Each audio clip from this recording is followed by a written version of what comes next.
চোখ দিয়ে খালি মোটা কথা ডাল শুরু তো বাইর হচ্ছে। আল্লাহ যেন এরকম আর জীবনে যখন কারো ছেলে পেলে না নিয়ে। দেশের তরে প্রিয়জনকে হারিয়ে বেদনাতুর জীবনযাপন হতাহত পরিবারগুলোর। নৃশংস হত্যাকাণ্ডের বিচার দাবি। গণ অভ্যুত্থানে দিনাজপুরে শহীদ ৮ আহতদের খোঁজ না নেয় ক্ষোভ। প্রধান উপদেষ্টাকে যুক্তরাষ্ট্রের জাতীয় নিরাপত্তা উপদেষ্টার ফোন চ্যালেঞ্জিং সময়ে বাংলাদেশের নেতৃত্ব দেয় ডক্টর ইউনূসকে ধন্যবাদ জ্ঞাপন। হোয়াইট হাউসের বিবৃতি। সার্বজনীন পেনশন স্কিম চালুর বছর পেরুলেও মিলছে না সারা। আওয়ামী লীগ সরকারের নেওয়া উদ্যোগে আস্থা পাচ্ছেন না মানুষ। স্কিমকে আকর্ষণীয় করার তাগিদ অর্থনীতিবিদদের। পৌষের শুরুতেই জেঁকে বসেছে শীত। কনকনে ঠান্ডায় রাজধানীতে ছিন্নমূল মানুষের সীমাহীন কষ্ট। বছরের শেষ ও নতুন বছরের শুরুতে শৈত্যপ্রবাহের পূর্বাভাস আবহাওয়া অফিসের।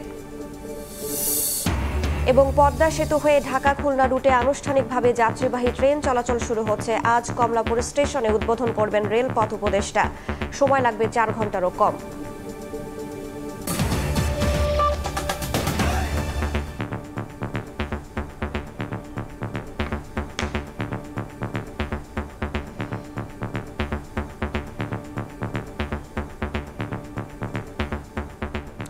ভোরের সময়ে সঙ্গে আছে আমি রাইসা জান্নাত।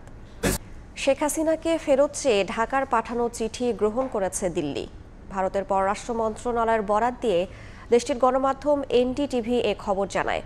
গণ অভ্যুত্থানের মুখে পালিয়ে যাওয়া সাবেক প্রধানমন্ত্রী শেখ হাসিনাকে ফেরাতে ভারতকে কূটনৈতিক পত্র পাঠানো হয়েছে বলে সোমবার বিকেলে সাংবাদিকদের প্রশ্নের জবাবে জানান পররাষ্ট্র উপদেষ্টা। এর আগে পিলখানায় এক অনুষ্ঠান শেষে স্বরাষ্ট্র উপদেষ্টা জানান, বন্দি প্রত্যর্পণ চুক্তি অনুযায়ী ফেরত চাওয়া হবে শেখ হাসিনাকে। গণ অভ্যুত্থানের মুখে ভারতে পালানোর পর থেকেই প্রশ্ন ছিল শেখ হাসিনাকে ফেরাতে কি পদক্ষেপ নিচ্ছে অন্তর্বর্তী সরকার। প্রধান উপদেষ্টার প্রেস উইং জানিয়েছিল, বন্দি প্রত্যর্পণ চুক্তির কিছু শর্ত পূরণ করে শেখ হাসিনাকে দেশে ফেরত চাওয়া হবে। স্বরাষ্ট্র মন্ত্রণালয় থেকে চিঠি পাওয়ার পর এই বিষয়ে কথা বলেন পররাষ্ট্র উপদেষ্টা। জানান, বিচার প্রক্রিয়ার স্বার্থে সাবেক প্রধানমন্ত্রী শেখ হাসিনাকে ফেরত চেয়ে ভারতে চিঠি দিয়েছে বাংলাদেশ। আমরা তাকে যে চাওয়া হচ্ছে ফেরত বিচার ব্যবস্থার জন্য সেটা জানিয়েছি। না, একটা নোট ভার্বাল দিয়ে। হ্যাঁ, নোট ভার্বাল। হ্যাঁ, না, ভারত সরকারকে। এর আগে কোন উপায়ে শেখ হাসিনাকে ফেরত আনা হবে সেই প্রশ্নের উত্তর দেন স্বরাষ্ট্র উপদেষ্টা। পাঠিয়ে দিয়েছি পররাষ্ট্র মন্ত্রণালয়ে, আমাদের চিঠি অলরেডি চলে গেছে ওনাদের এক্সট্রাডিশন করার জন্য। আমাদের সাথে তো ওনাদের এক্সট্রাডিশন ট্রিটি একটা আছেই, ওই প্রক্রিয়া হবে, ওই চুক্তি অনুযায়ী হবে। জুলাই আগস্টের গণহত্যার মামলায় গত 17 অক্টোবর শেখ হাসিনার বিরুদ্ধে গ্রেফতারি পরোয়ানা জারি করেন আন্তর্জাতিক অপরাধ ট্রাইব্যুনাল। এরপর তাকে দেশে ফেরাতে শুরু হয় নানা আইনি পদক্ষেপ। সাদিকুর রহমান, সময় সংবাদ, ঢাকা। দেশের তরে প্রিয়জনকে হারিয়ে বেদনাতুর জীবনযাপন করছেন দিনাজপুরের হতাহত পরিবারগুলো। জুলাই আগস্ট ছাত্র জনতার গণ অভ্যুত্থানে জেলার 8 জন নিহত হয়েছেন। দ্রুত নৃশংস হত্যাকাণ্ডের বিচার দাবি শহীদের পরিবারের সদস্যদের। আহতদের তেমন কোনো খোঁজ খবর না নেয়ায় ক্ষোভ বিরাজ করছে তাদের মধ্যে। গোলাম নবী দুলালের তথ্য ও মজিদ আলম শিমুলের ছবি নিয়ে রিপোর্ট। কালীবোড়ের ফুলের মতন লাল টস্ট হয়েছে বা চোখ দিয়ে এটা নাই, ওর চোখ দিয়ে খালি মোটা কথা ডাল শুরু তো বাইর হচ্ছে। গত 4 আগস্ট ছাত্র জনতার গণ অভ্যুত্থানে পুলিশের গুলিতে ছেলেকে হারিয়ে মাথায় আকাশ ভেঙে পড়ে পরিবারের ওপর। মেধা ও আচরণে গ্রামে সবার প্রিয় ছিল দিনাজপুরের তেলিপাড়ার রাহুল। তাকে নিয়ে আকাশসম স্বপ্ন ছিল দরিদ্র বাবা মার, কিন্তু স্বৈরাচার মুক্ত দেশ গড়ার আন্দোলনে যোগ দিয়ে পুলিশের ছোড়া গুলিতে আহত হয়ে চিকিৎসাধীন অবস্থায় প্রাণ হারান তিনি। ছেলেকে হারিয়ে শোকে পাথর বাবা মোসলে উদ্দিন সহ পরিবারের সদস্যরা। আল্লাহ যেন এরকম আর জীবনে যখন কারো ছেলে পেলে না নিয়ে। আমার জীবনটা শেষ হয়ে গেছে ওই ছেলেটা যাওয়ার পরে। যেন বিচার হয়, ও যেন জীবনে আর আসিবা পারে না। হাত দিয়ে চুমা খাবে, দাদি খুব ভালোবাসার মতো, এগুলো মুসিবত কম পারে না। স্বামী হারানো স্ত্রী জান্নাতুল 3 সন্তানকে নিয়ে চোখে অন্ধকার দেখছেন। একইভাবে গুলিবিদ্ধ লেনিন বলছেন, চিকিৎসায় এখন পর্যন্ত 11 লাখ টাকা খরচ হলেও খোঁজ নেয়নি কেউই। আমার হাজবেন্ড ঢাকা যাত্রাবাড়িতে পুলিশের গুলিতে শহীদ হয়েছিলেন। সরকারের কোনো লোকজন খোঁজ খবর নেয়নি, কেউ যোগাযোগ করার ব্যবস্থা চেষ্টা করেনি। আমি চাচ্ছি সরকারের তরফ থেকে আগায় আসুক, এবং এখন পর্যন্ত কোথাও আমার নাম নাই। ছাত্র জনতার আন্দোলনে দিনাজপুর জেলার 8 জন নিহত হয়েছেন। দেশে স্বৈরাচারী শাসন যাতে আর না ফিরে আসে এমন প্রত্যাশা হতাহত পরিবারের। সময় সংবাদ, দিনাজপুর। চ্যালেঞ্জিং সময়ে বাংলাদেশকে নেতৃত্ব দেওয়ায় প্রধান উপদেষ্টা ডক্টর মোহাম্মদ ইউনূসকে ধন্যবাদ জানিয়েছেন মার্কিন জাতীয় নিরাপত্তা উপদেষ্টা জ্যাক সুলিভান। স্থানীয় সময় সোমবার হোয়াইট হাউসের ওয়েবসাইটে প্রকাশিত এক বিবৃতিতে বলা হয়, বাংলাদেশের অন্তর্বর্তী সরকারের প্রধানের সঙ্গে ফোনালাপ হয়েছে সুলিভানের। এ সময় তারা ধর্ম বর্ণ নির্বিশেষে সব মানুষের মানবাধিকারের প্রতি সম্মান প্রদর্শন ও তা সুরক্ষার ক্ষেত্রে নিজেদের প্রতিশ্রুতি ব্যক্ত করেন। একটি সমৃদ্ধ, স্থিতিশীল ও গণতান্ত্রিক বাংলাদেশের জন্য যুক্তরাষ্ট্রের সমর্থন পুনর্ব্যক্ত করেছেন জ্যাক সুলিভান। বাংলাদেশ যেসব চ্যালেঞ্জের মুখোমুখি হবে সেগুলো মোকাবিলায় যুক্তরাষ্ট্রের অব্যাহত সমর্থনের কথা উল্লেখ করেন তিনি।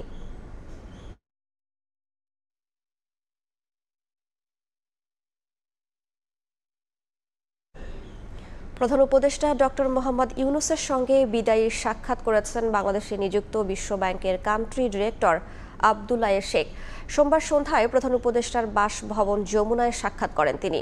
জলবায়ু পরিবর্তন মোকাবিলা, অবকাঠামো, ডিজিটালাইজেশন, শিক্ষা, স্বাস্থ্যসেবা ও দারিদ্র্য বিমোচনের মতো গুরুত্বপূর্ণ খাতে বিশ্ব ব্যাংকের সহায়তার জন্য ডক্টর মোহাম্মদ ইউনূস আব্দুল্লাহ শেখকে ধন্যবাদ জানান। এ সময় শেখ প্রধান উপদেষ্টাকে জানান, গত 19 ডিসেম্বর বিশ্বব্যাংক চট্টগ্রাম শহরের স্বাস্থ্য, পুষ্টি, পানি এবং স্যানিটেশন পরিবেশগত স্থিতিশীলতা তৈরিতে সহায়তার জন্য 3টি অর্থায়নে $1.2 বিলিয়ন অনুমোদন করেছে। এর আগে রোববার অর্থনৈতিক সম্পর্ক বিভাগ এবং বিশ্ব ব্যাংক মোট $900 মিলিয়ন চুক্তি স্বাক্ষর করেছে। শেখ বাংলাদেশের অন্তর্বর্তী সরকার গৃহীত সংস্কার উদ্যোগের জন্য বিশ্ব ব্যাংকের সহায়তার আশ্বাস দিয়েছেন।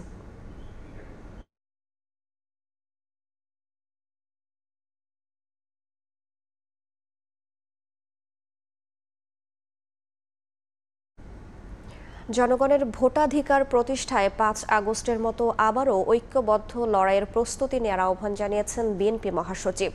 যারা বিএনপিকে হেয় করে কথা বলছে তাদের প্রতি মির্জা ফখরুল বলেন, বিএনপির 15 বছরের লড়াইয়ের পথ ধরেই ছাত্র জনতার অভ্যুত্থানে পালাতে বাধ্য হন শেখ হাসিনা। ঠাকুরগাঁওয়ে জনসভায় একথা বলেন বিএনপি মহাসচিব। মিজানুর রহমানের ক্যামেরায় আহমেদ সালেহিনের রিপোর্ট। উৎসবের আমেজ পুরো সমাবেশ জুড়ে। দীর্ঘদিন পরে এক হতে পেরে উচ্ছ্বাস ছড়িয়ে পড়ে উত্তরের জেলা ঠাকুরগাঁওয়ে। স্লোগান আর মিছিলে ঐক্যের বার্তা। প্রায় সবার হাতে ছিল দলীয় প্রতীক ধানের শীষ। মানুষের ঢল নামে শিবগঞ্জ ডিগ্রি কলেজ মাঠে। হাজার হাজার নেতাকর্মীর উপস্থিতিতে জনসমাবেশ রূপ নেয় জনসমুদ্রে। দুপুর গড়িয়ে বিকেল হতেই কানায় কানায় পূর্ণ হয়ে ওঠে সভাস্থল। সোমবার বিকেল 4টার দিকে নিজ নির্বাচনী আসনের জনসভায় উপস্থিত হন বিএনপি মহাসচিব। উচ্ছ্বাসে ফেটে পড়েন কর্মীরা।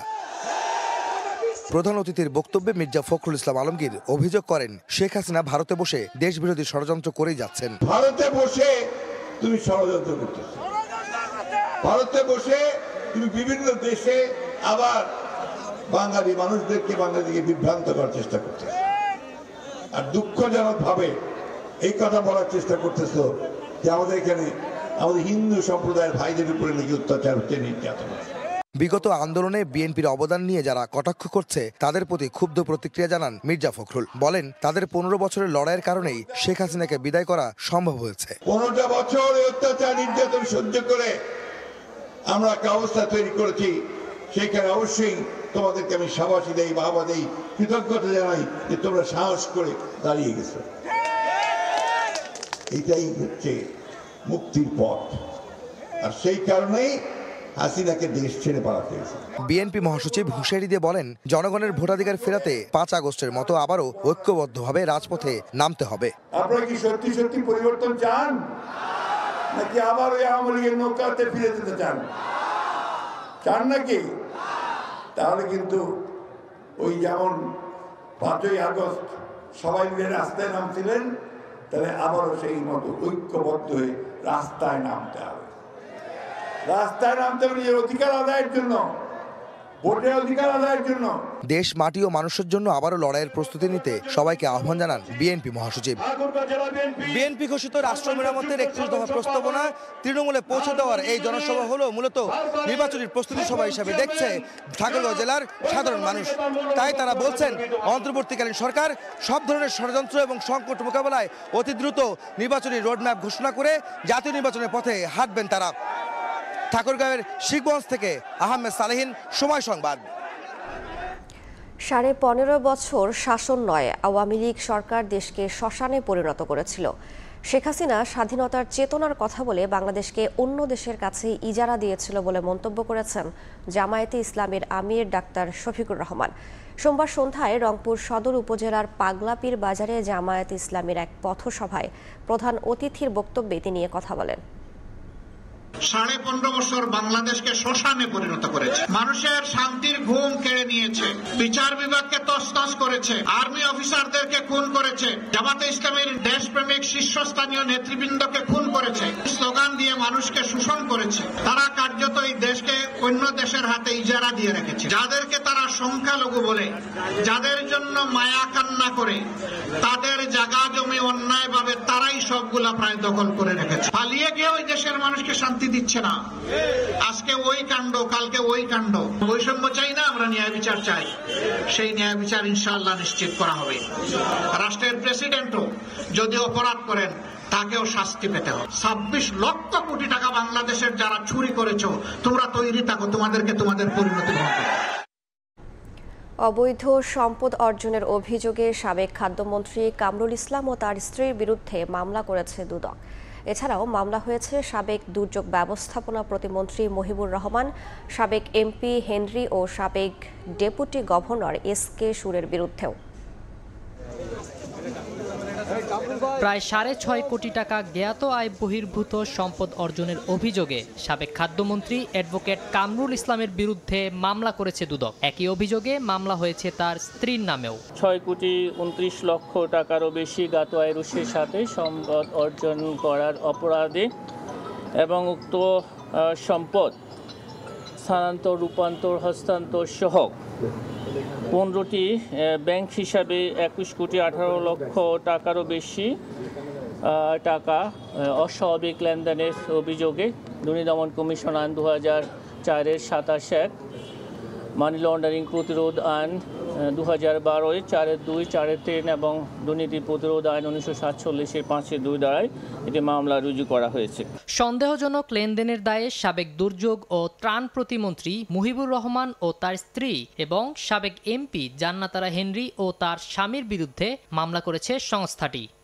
অভিযোগ সংশ্লিষ্ট জনাব ফাতেমা আক্তার, স্বামী মোহাম্মদ মুহিবুর রহমান সাবেক প্রতিমন্ত্রীর বিরুদ্ধে অসাধু উপায়ে জ্ঞাত আয়ের উৎসের সাথে অসঙ্গতিপূর্ণ 3,92,19,752 টাকার সম্পদের মালিকানা অর্জন ও দখলে রাখা, দুর্নীতি দমন কমিশন আইন 2004-এর 27 মানি লন্ডারিং প্রতিরোধ আইন 2012-এর 4-2 এবং 4-3 দ্বারা দণ্ডবিধি 109 দ্বারায় আরও একটি মামলা রুজু করা হয়েছে। এছাড়া জ্ঞাত আয় বহির্ভূত সম্পদ অর্জনের অভিযোগে বাংলাদেশ ব্যাংকের সাবেক ডেপুটি গভর্নর এস.কে. সুর, তার স্ত্রী ও মেয়ের বিরুদ্ধেও মামলা করেছে দুর্নীতি দমন কমিশন। তাদের প্রতি দুর্নীতি দমন কমিশন আইন 2004। সাখাওয়াত হোসেন শাহ, সময় সংবাদ, ঢাকা। বাংলাদেশে দুর্নীতির অভিযোগে যুক্তরাজ্যে টিউলিপ সিদ্দিককে জিজ্ঞাসাবাদ করেছে দেশটির মন্ত্রিসভা। রূপপুর প্রকল্প থেকে প্রায় 4 বিলিয়ন পাউন্ড আত্মসাতে সহায়তার অভিযোগে মন্ত্রিসভা অফিসের ন্যায় ও নৈতিকতা দল তাকে জিজ্ঞাসাবাদ করে বলে জানায় ব্রিটিশ সংবাদ মাধ্যম the Sunday Times. Tulip Siddiq এ বিষয়ে কোনো মন্তব্য না করলেও জিজ্ঞাসাবাদে নিজের অবস্থান তুলে ধরেছেন বলে জানান ব্রিটিশ মন্ত্রিসভা অফিসের এক মুখপাত্র। সাবেক প্রধানমন্ত্রী শেখ হাসিনা ও তার পরিবারের বিরুদ্ধে বাংলাদেশের অবকাঠামো প্রকল্প থেকে বিপুল পরিমাণ অর্থ আত্মসাতের অভিযোগ উঠেছে। অভিযোগের তদন্তে নাম এসেছে শেখ হাসিনার বোনের মেয়ে ও যুক্তরাজ্যের ক্ষমতাসীন লেবার পার্টির মন্ত্রী টিউলিপ সিদ্দিকেরও। এ ঘটনায় তাকে জিজ্ঞাসাবাদ করেছে যুক্তরাজ্যের মন্ত্রিসভা অফিসের ন্যায় ও নৈতিকতা দল। রোববার ব্রিটিশ সংবাদ মাধ্যম দ্য সানডে টাইমস জানায়, বৃহস্পতিবারের ওই জিজ্ঞাসাবাদের বিষয়ে টিউলিপ সিদ্দিক কোনো মন্তব্য করতে রাজি হয়নি। তবে মন্ত্রিসভা অফিসের এক এক মুখপাত্র জানান, অর্থ আত্মসাতের সঙ্গে জড়িত থাকার অভিযোগ অস্বীকার করেছেন তিনি। বর্তমানে যুক্তরাজ্যের মন্ত্রিসভার সদস্য tulip Siddique economic secretary to the treasury and city minister হিসেবে দায়িত্ব পালন করছেন। যুক্তরাজ্যের অর্থবাজারের ভেতরের দুর্নীতির সামাল দেয়া তার কাজ।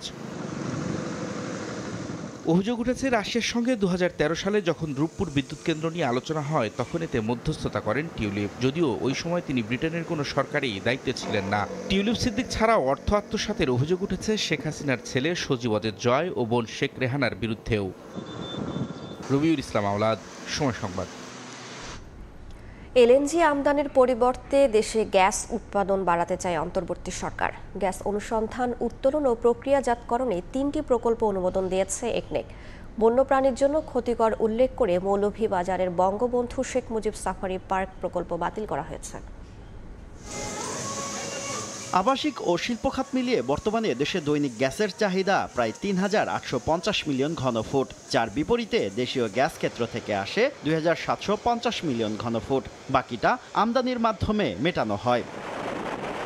পেট্রোবাংলার তথ্য বলছে 2018-19 অর্থবছর থেকে 2023-24 অর্থবছর পর্যন্ত 6 বছরে দেশে এলএনজি আমদানি করা হয়েছে 410 কার্গো। এতে ব্যয় হয়েছে 1,64,275 কোটি টাকা। এই খরচ বাঁচাতে গ্যাসের অনুসন্ধান ও উত্তোলনে জোর দিচ্ছে সরকার। সোমবার প্রধান উপদেষ্টার সভাপতিত্বে একনেক বৈঠকে ভোলা নর্থ গ্যাস ক্ষেত্রের জন্য প্রসেস প্ল্যান্ট স্থাপন, রশিদপুরে 11 নম্বর কূপ খনন এবং গ্যাস অনুসন্ধানের 2D সিসমিক সার্ভে প্রকল্পের অনুমোদন দেওয়া হয়। এতে ব্যয় হবে 810 কোটি 26 লাখ টাকা। ভোলা অঞ্চলে অনেক গ্যাস আছে, সিলেট অঞ্চলে এখন অনেক গ্যাসের রিজার্ভ আছে। এতদিন এই গ্যাসের রিজার্ভগুলো দিকে না তাকিয়ে আমরা কেন এলএনজি ইম্পোর্টের দিকে এত বেশি বা কয়লা দিকে এত বেশি ঝুঁকে গেলাম? আগের সরকারের সময় নেওয়া রাজনৈতিক কিংবা অপ্রয়োজনীয় প্রকল্প বাতিল করছে অন্তর্বর্তী সরকার। এর অংশ হিসেবে মৌলভীবাজারের লাঠিটিলায় সংরক্ষিত বনের 5,631 একর জুড়ে বঙ্গবন্ধু শেখ মুজিব সাফারি পার্ক নির্মাণ প্রকল্পটি বাতিল করা হয়েছে।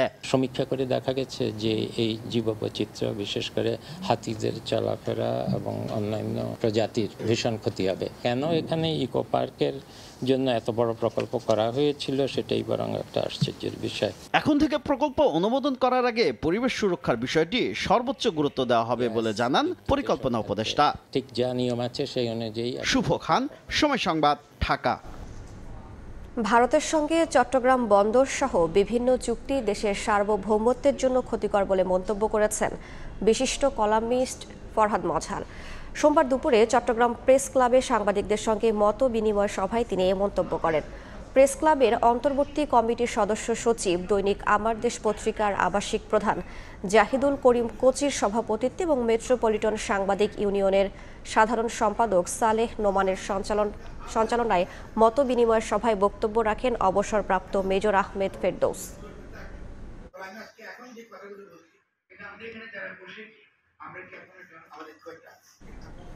1971 সালের পর 24-এর গণ অভ্যুত্থানে নিজেদের অধিকার আদায়ে বাঙালি জাতি সবচেয়ে বেশি ঐক্যবদ্ধ হয়েছে বলে মন্তব্য করেছেন জাতীয় পার্টির চেয়ারম্যান জিএম কাদের।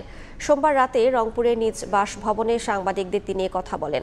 দেশকে আর্থ-সামাজিক বিপর্যয়ের হাত থেকে বাঁচাতে দ্রুত নির্বাচনের বিকল্প নেই বলেও মন্তব্য করেন তিনি।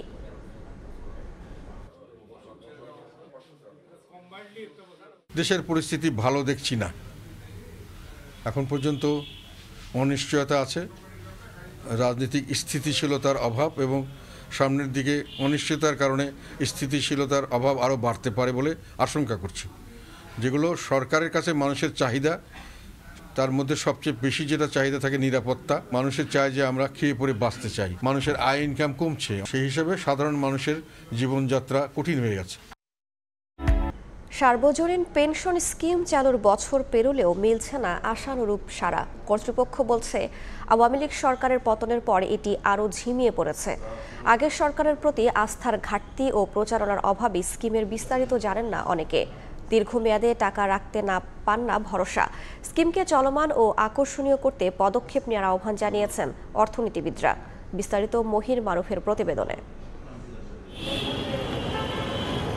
সব শ্রেণী পেশার মানুষকে অবসর ভাতার সুবিধা দিতে 2023 সালের আগস্টে সার্বজনীন পেনশন স্কিম চালু করেছিল হাসিনা সরকার। প্রবাসী, বেসরকারি চাকরিজীবী, ব্যবসায়ী ও স্বল্প আয়ের জনগোষ্ঠীর জন্য 4টি ক্যাটাগরি চালু করা হয়। তবে বছর পেরিয়ে গেলেও অনেকেই জানেন না এই স্কিমের সুবিধা অসুবিধা। কেউ এটা সুফল কুফল কেউ কিন্তু কিছু ভালোভাবে বলতে পারছে না, বা আমি নিজেও এটা জানি না সুফল কোথায় কুফল কোথায়। এই মুহূর্তে আমি আমার গভর্নমেন্টের এই জায়গায় আমি টাকাটা রাখলাম, বাট আমার টাকাটা দেখা যাচ্ছে যে আমি পরবর্তীতে ব্যাক পেতে নাও পারি। 500 টাকা জমা করলে তারপর 40 বছর পরে যে একটা অ্যামাউন্ট পাওয়া যাবে, এই বিষয়টা তো আমিও জানি না। আমার মনে হয় সারা বাংলার মানুষও ওইরকমভাবে অবগত না।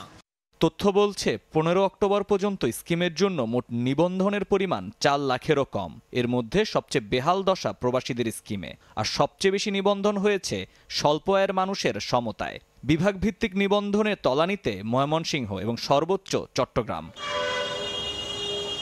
সাধারণ মানুষ বলছেন, একদিকে নেই প্রচারণা, অন্যদিকে আস্থার অভাবে তাদের আগ্রহ কম। এটা কোন খাতে, কোন কার আন্ডারে যাবে, অর্থ বিভাগের আন্ডারে যাবে, কিভাবে কি ডিটেলস এটা না জানলে তো মানুষ এটাতে আগ্রহ ফিল করবে না। আমার এই টাকাটা যদি অন্য কোথাও আমি ইনভেস্ট করে ডাবল আমি বেনিফিটেড হই, তাহলে সেটা আমার জন্য কিন্তু অনেক বেশি কাজে দিবে। জনসাধারণের আস্থার ঘাটতি প্রসঙ্গে কর্তৃপক্ষের আশ্বাস, জমাকৃত টাকার গ্যারান্টি দিবে খোদ সরকার। কম ঝুঁকিপূর্ণ বেশি লাভ এরকম জায়গাগুলোতে আমরা বিনিয়োগ করব, ওখানে বলা আছে ক্যাটাগরিক্যালি। এই মুহূর্তে আমরা শুধু ট্রেজারি বিল এবং ট্রেজারি বন্ডে বিনিয়োগ করেছি। যেহেতু এটা গভর্নমেন্ট গ্যারান্টেড প্রোগ্রাম, সুতরাং মানুষের মধ্যে কোনো দ্বিধাদ্বন্দ্ব কিংবা সংশয় থাকার কোনো সুযোগ আছে বলে আমরা মনে করি না। অন্তর্বর্তীকালীন সরকারকে এ ব্যাপারে উদ্যোগ নেওয়ার আহ্বান জানিয়েছেন সিপিডির এ অর্থনীতিবিদ। স্বল্প আয়ের মানুষদের জন্য বিশেষ স্কিম, এগুলো কিন্তু ধারণাগতভাবে ভালো। সে আস্থা দেওয়ার দায়িত্বটা কিন্তু বর্তমান অন্তর্বর্তীকালীন সরকারের উপরেই বর্তাবে, এবং তারা যদি সেটা দিতে পারেন এবং পরবর্তীতেও যে রাজনৈতিক সরকার আসবেন তাদের পক্ষ থেকেও যদি এ ধরনের ধারাবাহিকতাটার মেনটেন করার একটা অঙ্গীকার থাকে, তখন কিন্তু মানুষ উৎসাহী হবে। মানুষের মাঝে এই স্কিম নিয়ে সর্বাত্মক সচেতনতা বাড়াতে সক্ষম হলে সরকারের সামাজিক নিরাপত্তার দায় অনেকটাই মিটবে বলে মত সংশ্লিষ্টদের। মহির মারুফ, সময় সংবাদ, ঢাকা। পৌষের শুরুতেই এবার জেঁকে বসেছে শীত। আবহাওয়ার পরিবর্তনে নাকাল জনজীবন। এই শীতে সবচেয়ে বেশি ভুক্তভোগী নিম্ন আয়ের মানুষেরা। শীতের সঙ্গে পাল্লা দিয়ে বেড়েছে কুয়াশাও। এতে বিঘ্ন ঘটছে যান চলাচলে, বাড়ছে দুর্ঘটনার সংখ্যা। আদিত্য ধরের ক্যামেরায় শফিক মুন্সির রিপোর্ট। চট্টগ্রাম থেকে পারিবারিক কাজে ঢাকা এসেছিলেন শাহাদাত হোসেন। রাতেই ছিল ফিরতি ট্রেন। স্টেশনে আসতে দেরি করায় মিস হয়েছে সেটি।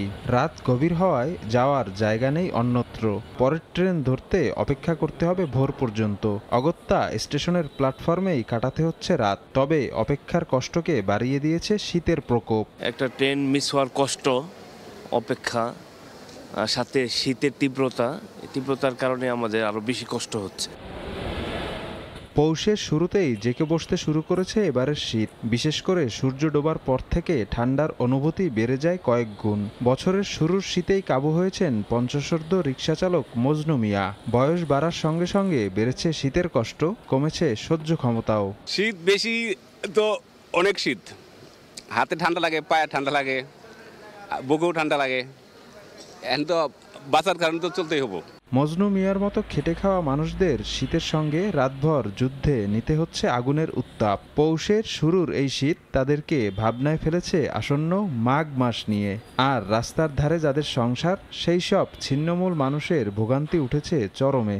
এই কয়েকদিন ধরে শীত বেশি, গ্যাসের বছর কাছে এবারকার শীত বেশি। পৌষ মাস শুরু হইতে এত শীত, সামনে তো মাঘ মাস বাকি আছে। এদিকে আবহাওয়ার এই পরিবর্তন রাতভর শীতের সঙ্গে এনেছে কুয়াশাও। এতে বিঘ্ন ঘটছে যান চলাচলে, বাড়ছে দুর্ঘটনা। খুবই কষ্টকর একটা ব্যাপার সেবার। কুয়াশা থাকলে আপনার রাস্তাঘাটে কোনো কিছু দেখা যায় না, সিগন্যালের কাছাকাছি পর্যন্ত কোনো কিছু দেখা যায় না। কুয়াশায় সাদা হয়ে থাকে, যার কারণে সামনাসামনি যে গাড়ি আসতেছে আরেক গাড়ি যাইতেছে, যার কারণে দেখা যায় না। সাদা হওয়ার কারণে সংঘর্ষ হয়, মুখোমুখি দুর্ঘটনাগুলো ঘটছে। আবহাওয়া অফিস সূত্র বলছে, চলতি বছরের শেষ এবং নতুন বছরের শুরুর সময় জুড়ে 2 থেকে 3টি শৈত্যপ্রবাহ আসতে পারে। শফিক মুন্সি, সময় সংবাদ, ঢাকা। এদিকে কনকনে বাতাসে সারা দেশে জেঁকে বসেছে শীত। ঘন কুয়াশার কারণে ব্যাহত হচ্ছে সব ধরনের যান চলাচলও। হিমেল বাতাস বইছে উত্তরের সব জেলায়। গত কয়েকদিন ধরে তাপমাত্রা 9 থেকে 12 ডিগ্রি সেলসিয়াসে ওঠানামা করছে। এদিকে ঘন কুয়াশার কারণে মধ্যরাত থেকে পাটুরিয়া দৌলতদিয়া নৌরুটে ব্যাহত হয় ফেরি চলাচল। এক পর্যায়ে চ্যানেলে বিকন বাতি এবং মার্কিং পয়েন্ট দেখা না যাওয়ায় দুর্ঘটনা এড়াতে বন্ধ করা হয় ফেরি চলাচল। এতে মাঝ নদীতে 7টি ফেরি আটকা পড়ায় দুর্ভোগে পড়েন শতাধিক যাত্রী ও চালক।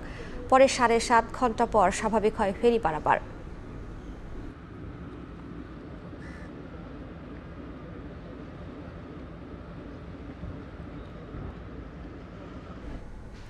দুপুরের পর থেকে পরদিন সকাল পর্যন্ত হাড় কাঁপানো শীত ও ঘন কুয়াশায় ঢাকা থাকছে উত্তরের জেলা গাইবান্ধা। সঙ্গে বইছে হিমেল হাওয়া। বিপাকে পড়েছেন ছিন্নমূল ও কর্মজীবী মানুষ। উত্তরের শীতের খবর জানাতে গাইবান্ধা থেকে যুক্ত হচ্ছেন রিপোর্টার বিপ্লব ইসলাম। সরাসরি যাচ্ছি তার কাছে। হিমেল হাওয়ার শীতে কিন্তু গাইবান্ধার যে জনজীবন এটি কিন্তু বিপর্যস্ত হয়ে পড়েছে। একেবারে উত্তরের জেলা গাইবান্ধায় আমরা দেখছি যে সকালের পর থেকেই কিন্তু ঘন কুয়াশার সাথে হিমেল হাওয়া বইছে। এতে কিন্তু নিম্ন আয়ের যে মানুষ, কর্মজীবী যে মানুষ, তারা কিন্তু বিপাকে পড়েছে। একেবারেই শীতে তারা জবুথবু হয়ে পড়েছে। যদিও গত এক সপ্তাহ থেকে যে শীতের কবলে এই জেলার মানুষ পড়েছিল, আজ আমরা দেখছি যে কুয়াশা কিছুটা কম, কিন্তু হিমেল হাওয়ার পরিমাণটা কিন্তু অনেক বেশি হওয়ার কারণে যেটি হাড় কাঁপানো শীত, সেটি কিন্তু এলাকায় জেগে বসেছে। গাইবান্ধা জেলায় কিন্তু প্রায় 6টি বড় নদী রয়েছে। এই নদীর চর অঞ্চল বিশিষ্ট যে এলাকাগুলো, সেই এলাকার মানুষ কিন্তু সবচেয়ে বেশি দুর্ভোগে পড়েছে। পাশাপাশি এই এলাকার অধিকাংশ মানুষ কর্মজীবী, তারা কিন্তু সকালে সেই তাদের নির্দিষ্ট কর্মের উদ্দেশ্যে বের হতে পারছে না। তারা যেটি বলছেন যে সকালের পর থেকে একেবারেই পরদিন পর্যন্ত একটি কিন্তু হাড় কাঁপানো শীত এই এলাকায় জেঁকে বসেছে। পাশাপাশি আমরা দেখছি যে প্রতিটি শীতে, প্রতি বছরের শীতে কিন্তু এই সকল নিম্ন আয়ের মানুষ, নিম্ন আয়ের কর্মজীবী মানুষ, তাদের কিন্তু শীতবস্ত্র বা বিভিন্ন সহযোগিতা করা হয়ে থাকে। আমরা দেখছি যে প্রায় কিন্তু এক সপ্তাহের অধিক সময় ধরে এই শীত চলমান থাকলেও কিন্তু জেলায় সরকারি বা বেসরকারিভাবে এই সকল শীতত মানুষের পাশে কিন্তু তেমন কাউকে এগিয়ে আসতে আমরা দেখছি না, বা প্রতি বছর যেটি শীতবস্ত্র বিতরণ হয়ে থাকে সেটিও কিন্তু এবার নেই। তারা যেটি বলছেন যে শীতবস্ত্রের অভাবে কিন্তু তারা কষ্টের মধ্যে জীবনযাপন করছেন। তারা সরকারি বেসরকারি মাধ্যমে কিন্তু এই সকল এলাকায় শীতবস্ত্রের দাবি করছেন। পাশাপাশি এই এলাকার মানুষজন যেহেতু অনেক মানুষজন কৃষিজীবী মানুষ, সেই কৃষিজীবী মানুষজন কিন্তু সকালে তাদের নির্দিষ্ট কর্মে যেতে পারছে না, যে কারণে কিন্তু কৃষিকাজও কিছুটা ব্যাহত হচ্ছে। আমরা যেটি দেখছি যে এই হিমেল হাওয়া এবং ঘন কুয়াশার কারণে কিন্তু শীতের তীব্রতা আরও বেড়ে চলেছে। এই ছিল গাইবান্ধার শীতের সর্বশেষ খবর। সরাসরি যুক্ত ছিলাম গাইবান্ধায়। এদিকে শীতবস্ত্র তৈরিতে ব্যস্ত সময় পার করছেন গাইবান্ধার গোবিন্দগঞ্জের হোশিয়ারি পল্লীর কারিগররা। চাহিদা থাকায় সোয়েটার, মাফলার সহ বিভিন্ন বস্ত্র কিনতে প্রতিদিনই ভিড় জমান পাইকাররা। কারিগররা জানিয়েছেন মৌসুমে প্রায় 500 কোটি টাকার শীতবস্ত্র বেচাকেনা হয়। বিস্তারিত বিপ্লব ইসলামের রিপোর্টে। সকাল থেকে সন্ধ্যা খটখট শব্দে মুখর থাকে পুরো গ্রাম। কেউ চরকায় সুতো কাটছে, কেউ বা ব্যস্ত রং করতে, আবার অনেক কারখানায় ঘুরছে আধুনিক মেশিনের চাকা। সোয়েটার, মোজা, কার্টিকেন, মাফলার, টুপি, বাচ্চাদের বিভিন্ন ডিজাইনের শীতের পোশাক তৈরিতে দম ফেলার ফুরসত নেই গাইবান্ধার হুঁশিয়ারি পল্লীর বাসিন্দাদের। গোবিন্দগঞ্জ উপজেলার কোচার শহর, মহিমাগঞ্জ ও শালমারা ইউনিয়নের অর্ধশতাধিক গ্রাম জুড়ে গড়ে উঠেছে হোশিয়ারি শিল্পের ছোট বড় কারখানা। শীত মৌসুমে বেকার থাকে না কেউ। সরকারি ব্যাংক বা বিভিন্ন ব্যাংক যদি অল্প সুদে যদি মনে করেন এখানে হুঁশিয়ারি ব্যবসাদের যদি ঋণ দিত, তাহলে এই ব্যবসাটা আরও মনে করেন বেশি হইতো আমাদের এলাকায়। রাস্তাটা একটু কার্পেটিং হলে বা সরবরাহ হলে আমাদের কাঁচামালগুলো আনা নেওয়ার জন্য খুবই সুবিধাজনক হবে। লোডশেডিংটা যদি কম হতো তাহলে আরও ব্যবসায় উন্নতি হতো। এ শিল্পের উন্নয়নে সব ধরনের চেষ্টা করা হচ্ছে বলে জানিয়েছে বিসিক কর্তৃপক্ষ। তাদেরকে আমরা বিভিন্ন ধরনের ট্রেনিং এবং আমাদের যে বিসিকের আর্থিক সহায়তাটা আছে এটা আমরা প্রায় 50 জনকে ঋণ সহায়তা দিয়েছি। গোবিন্দগঞ্জে প্রায় 1300 হোসিয়ারি কারখানা গড়ে উঠেছে। এসব কারখানায় প্রতি শীত মৌসুমে প্রায় 500 কোটি টাকার শীতবস্ত্র কেনাবেচা হয়। বিপ্লব ইসলাম, সময় সংবাদ, গাইবান্ধা। জলবায়ু পরিবর্তনের ফলে কৃষকদের উৎপাদনে নিতে হচ্ছে নতুন নতুন চ্যালেঞ্জ। নতুন রোগবালাইয়ে একদিকে যেমন খরচ বাড়ছে, অন্যদিকে প্রভাব পড়ছে উৎপাদনেও। এমন পরিস্থিতিতে মাঠ পর্যায়ে কৃষি বিভাগকে কতটা পাশে পাচ্ছেন কৃষক? একাধিক কৃষক অভিযোগ করেছেন, ওয়ার্ডের দায়িত্বে থাকা উপসহকারী কৃষক কর্মকর্তাদের কাছ থেকে পরামর্শ তো দূরের কথা, অনেকেই তাদের চেনেন না। তবে কৃষি বিভাগের দাবি, সার্বক্ষণিক কৃষকের পাশে রয়েছেন তারা। শাকিল মাহমুদের ক্যামেরায় নাজমুল ইসলাম নিশাতের রিপোর্ট। রংপুর বিভাগের সবথেকে বেশি আবাদি জমির পরিমাণ মিঠাপুকুর উপজেলায়। এখানে বছরে আলু সহ বিভিন্ন ধরনের সবজি উৎপাদনের পরিমাণ গড়ে 5 লাখ মেট্রিক টন। তবে সাম্প্রতিক সময়ে জলবায়ু পরিবর্তনের প্রভাবে নানা ধরনের চ্যালেঞ্জ মোকাবিলা করতে হচ্ছে কৃষকদের। লতিফপুর ইউনিয়নের 5 নং ওয়ার্ডের কৃষক শহীদুল ইসলাম জানান, আবহাওয়া পরিবর্তনের কারণে একই জাতের বেগুন গাছে 2 রঙের বেগুন ফলছে। বেড়েছে নিত্য নতুন রোগবালাই, তবে কৃষি বিভাগের পরামর্শ না পাওয়ার অভিযোগ তার। নিজে বারবারটামি করি, ও যা দোকানে যাই, যা বলে তুলে সার দেন, এ তুলে আমাকে মনে করে ইয়াও দেন, কি হ্যাঁ 4 ঢোলের আমাকে ওষুধ দেন, দিয়ে দিলে আমি মনে করে দেই। সত্যতা যাচাইয়ে ওই ওয়ার্ডের উপসহকারী কৃষি কর্মকর্তাকে বিকেল 4টার দিকে একজন কৃষককে দিয়ে ফোন দেয়া হয়। তবে শরীফুল ইসলাম নামে ওই উপসহকারী কৃষি কর্মকর্তা আসতে পারবেন না বলে জানান। যোগাযোগ করতে বলেন পরের দিন। ওয়ার্ডটির একাধিক কৃষক অভিযোগ করেন, কোনো সময়ই কৃষি বিভাগের কাছ থেকে সহযোগিতা মেলে না। বেগুনে যে ছিদ্র করতেছে, আবার ভাইরাস, এখন নিজে হবে না ভাই, আপনি তো ভাই আসেনও না আমাদের এইদিকে, দেখাই নাই, পরামর্শ নেই করতে কি। 4:30 উপজেলা কৃষি অফিসে গিয়ে ওই উপসহকারী কৃষি কর্মকর্তাকে পাওয়া যায়নি। কৃষকের অভিযোগের বিষয়ে জানতে চাইলে কৃষি কর্মকর্তা জানান, রোগীরা ডাক্তারের কাছে না আসলে সেবা মিলবে কিভাবে। তবে বিভাগের সর্বোচ্চ কর্তার দাবি, তারা সবসময়ই কৃষকের পাশে রয়েছেন। জ্বর হয় কৃষকের কাছে কি ডাক্তার যায় না কৃষক ডাক্তারের কাছে যায়? এটা হচ্ছে মানে ভাইস ভার্সা, মানে একে অপরের কাছে আসতে হবে। দীর্ঘদিন ধরে কৃষকদেরকে প্রশিক্ষণ দিয়ে যাচ্ছি, তাদের বাড়িতে বাড়িতে গিয়ে যে উঠান বৈঠক করছে এসেওরা, যার কারণে কৃষকরা এ ব্যাপারে অনেকটা অভিজ্ঞ হয়েছে। প্রতিটি ইউনিয়নে 3টি ওয়ার্ড মিলে কৃষকদের সার্বিক বিষয়ে পরামর্শ দিতে দায়িত্বে রয়েছেন একজন করে উপসহকারী কৃষি কর্মকর্তা। তবে অভিযোগ রয়েছে, অধিকাংশ ক্ষেত্রে তাদের কাছে পান না কৃষক। নাজমুল ইসলাম নিশাত, সময় সংবাদ, রংপুর। দিনাজপুরের হিলির মাধবপাড়া এলাকায় বসেছে অস্থায়ী পাইকারি আলুর হাট। এই হাটে উঠতে শুরু করেছে আগাম জাতের নতুন আলু।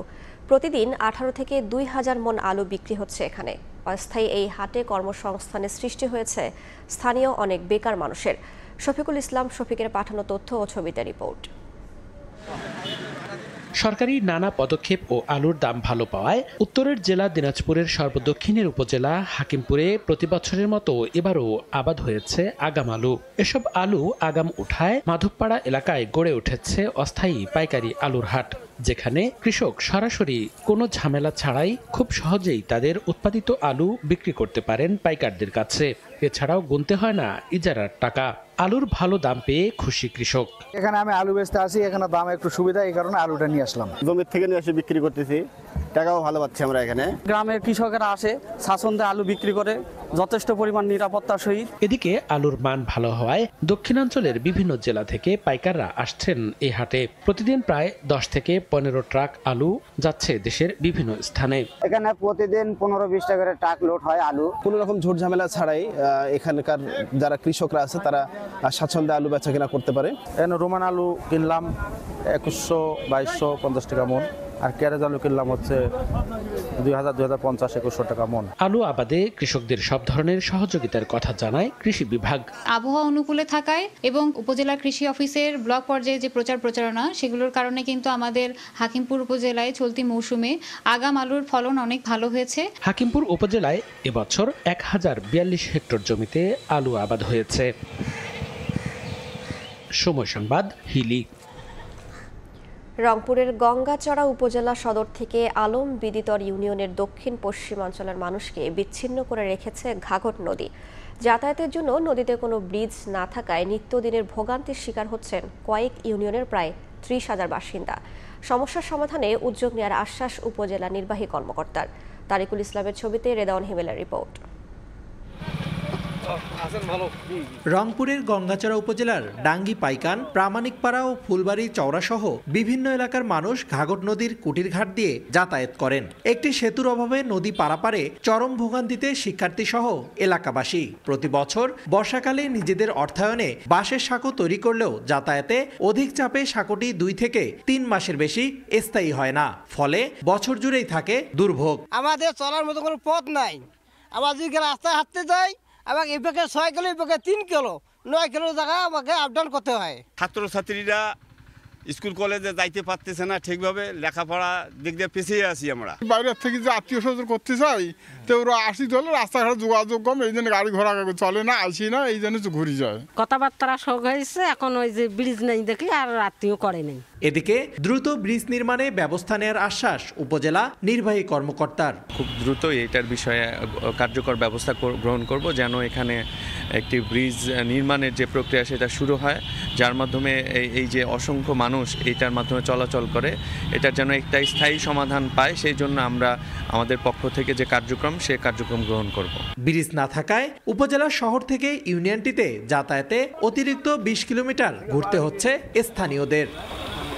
যাতায়াতের ভোগান্তিতে থাকা প্রায় 30,000 মানুষের ভরসা নিজেদের অর্থায়নে এই বাঁশের সাঁকো। এলাকাবাসী এই কষ্ট দূর করতে একটি সেতু নির্মাণের দাবি জানিয়ে আসছেন দীর্ঘ 50 বছর ধরে। রেদওয়ান হিমেল, সময় সংবাদ, রংপুর।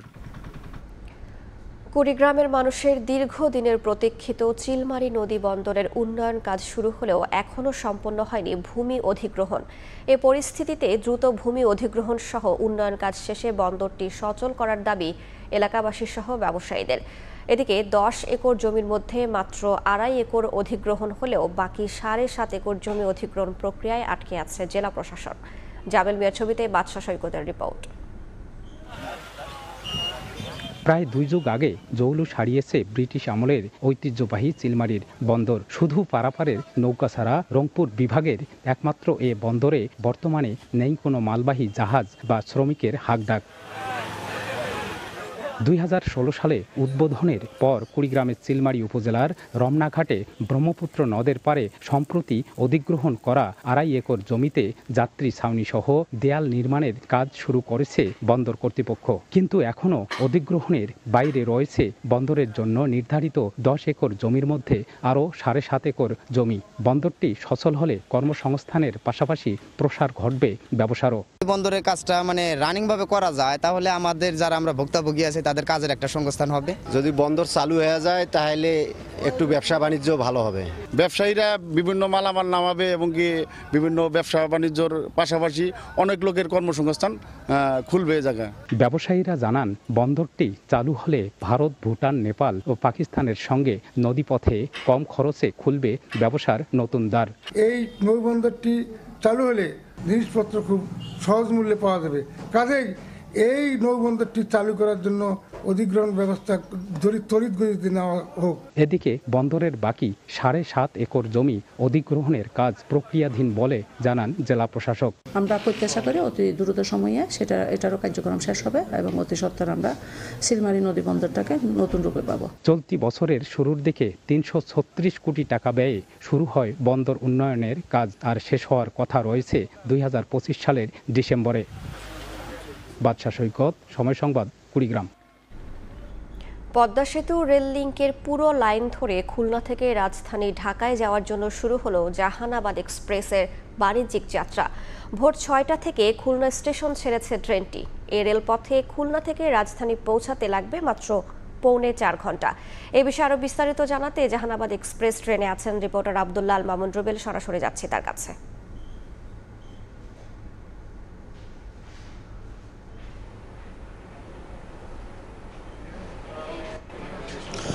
ট্রেনে চড়ে মাত্র 3.5 থেকে 4 ঘন্টায় দক্ষিণাঞ্চলের মানুষের ঢাকায় যাওয়ার যে স্বপ্ন, সেই স্বপ্ন কিন্তু আজ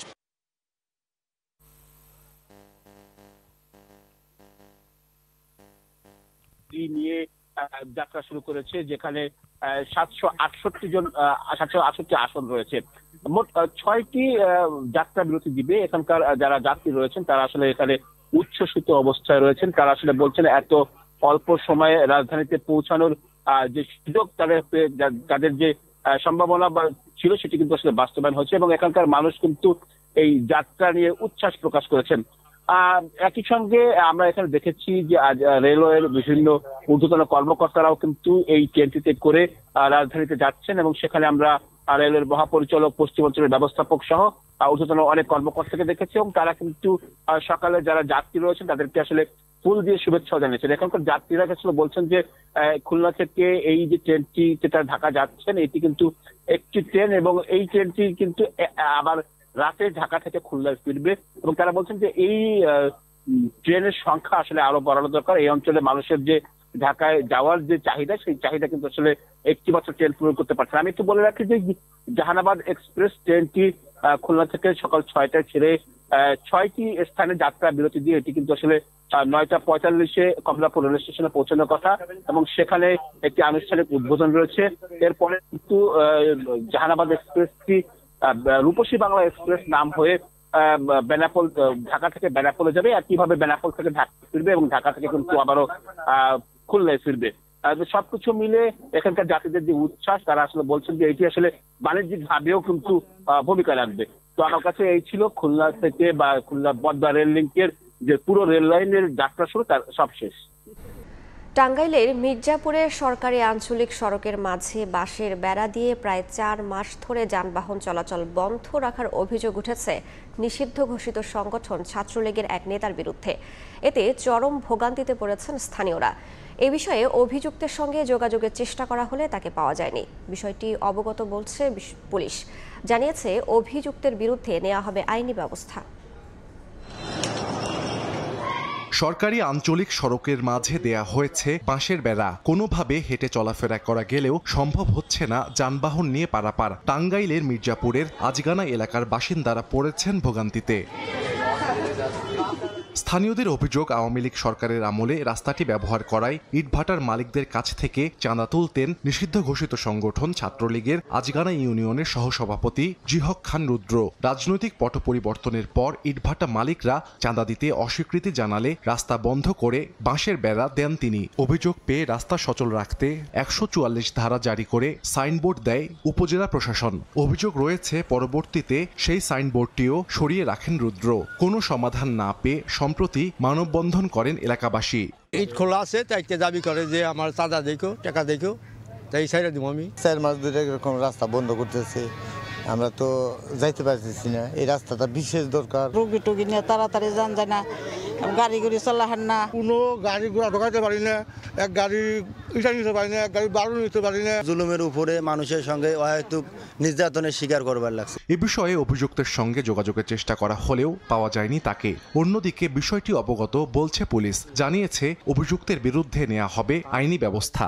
আইন শৃঙ্খলা পরিস্থিতি অবনতি হবে এরকম কোনো কিছু ঘটবে না। আর ঘটার যদি কোনো সম্ভাবনা থাকে, অতীতেও 2-1বার দেখা গেছে যে সম্ভাবনা দেখা দিয়েছিল, সেক্ষেত্রে আমরা দ্রুত পদক্ষেপ নিয়েছি। বেড়া দিয়ে রাখা রাস্তাটি ব্যবহার করে উপজেলা শহর সহ স্থানীয় বাজারে প্রতিদিন যাতায়াত করতেন প্রায় 5 শতাধিক মানুষ। সময় সংবাদ, টাঙ্গাইল। দেখছেন ভোরের সময়।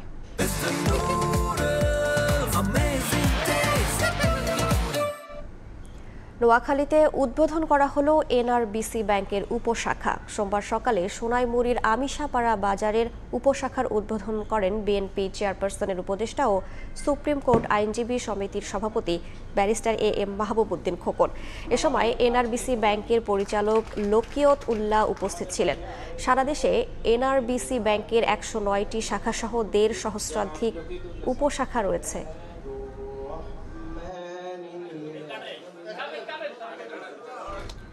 ঠাকুরগাঁওয়ে খেজুর গাছ থেকে রস সংগ্রহে ব্যস্ততা বাড়ছে গাছিদের।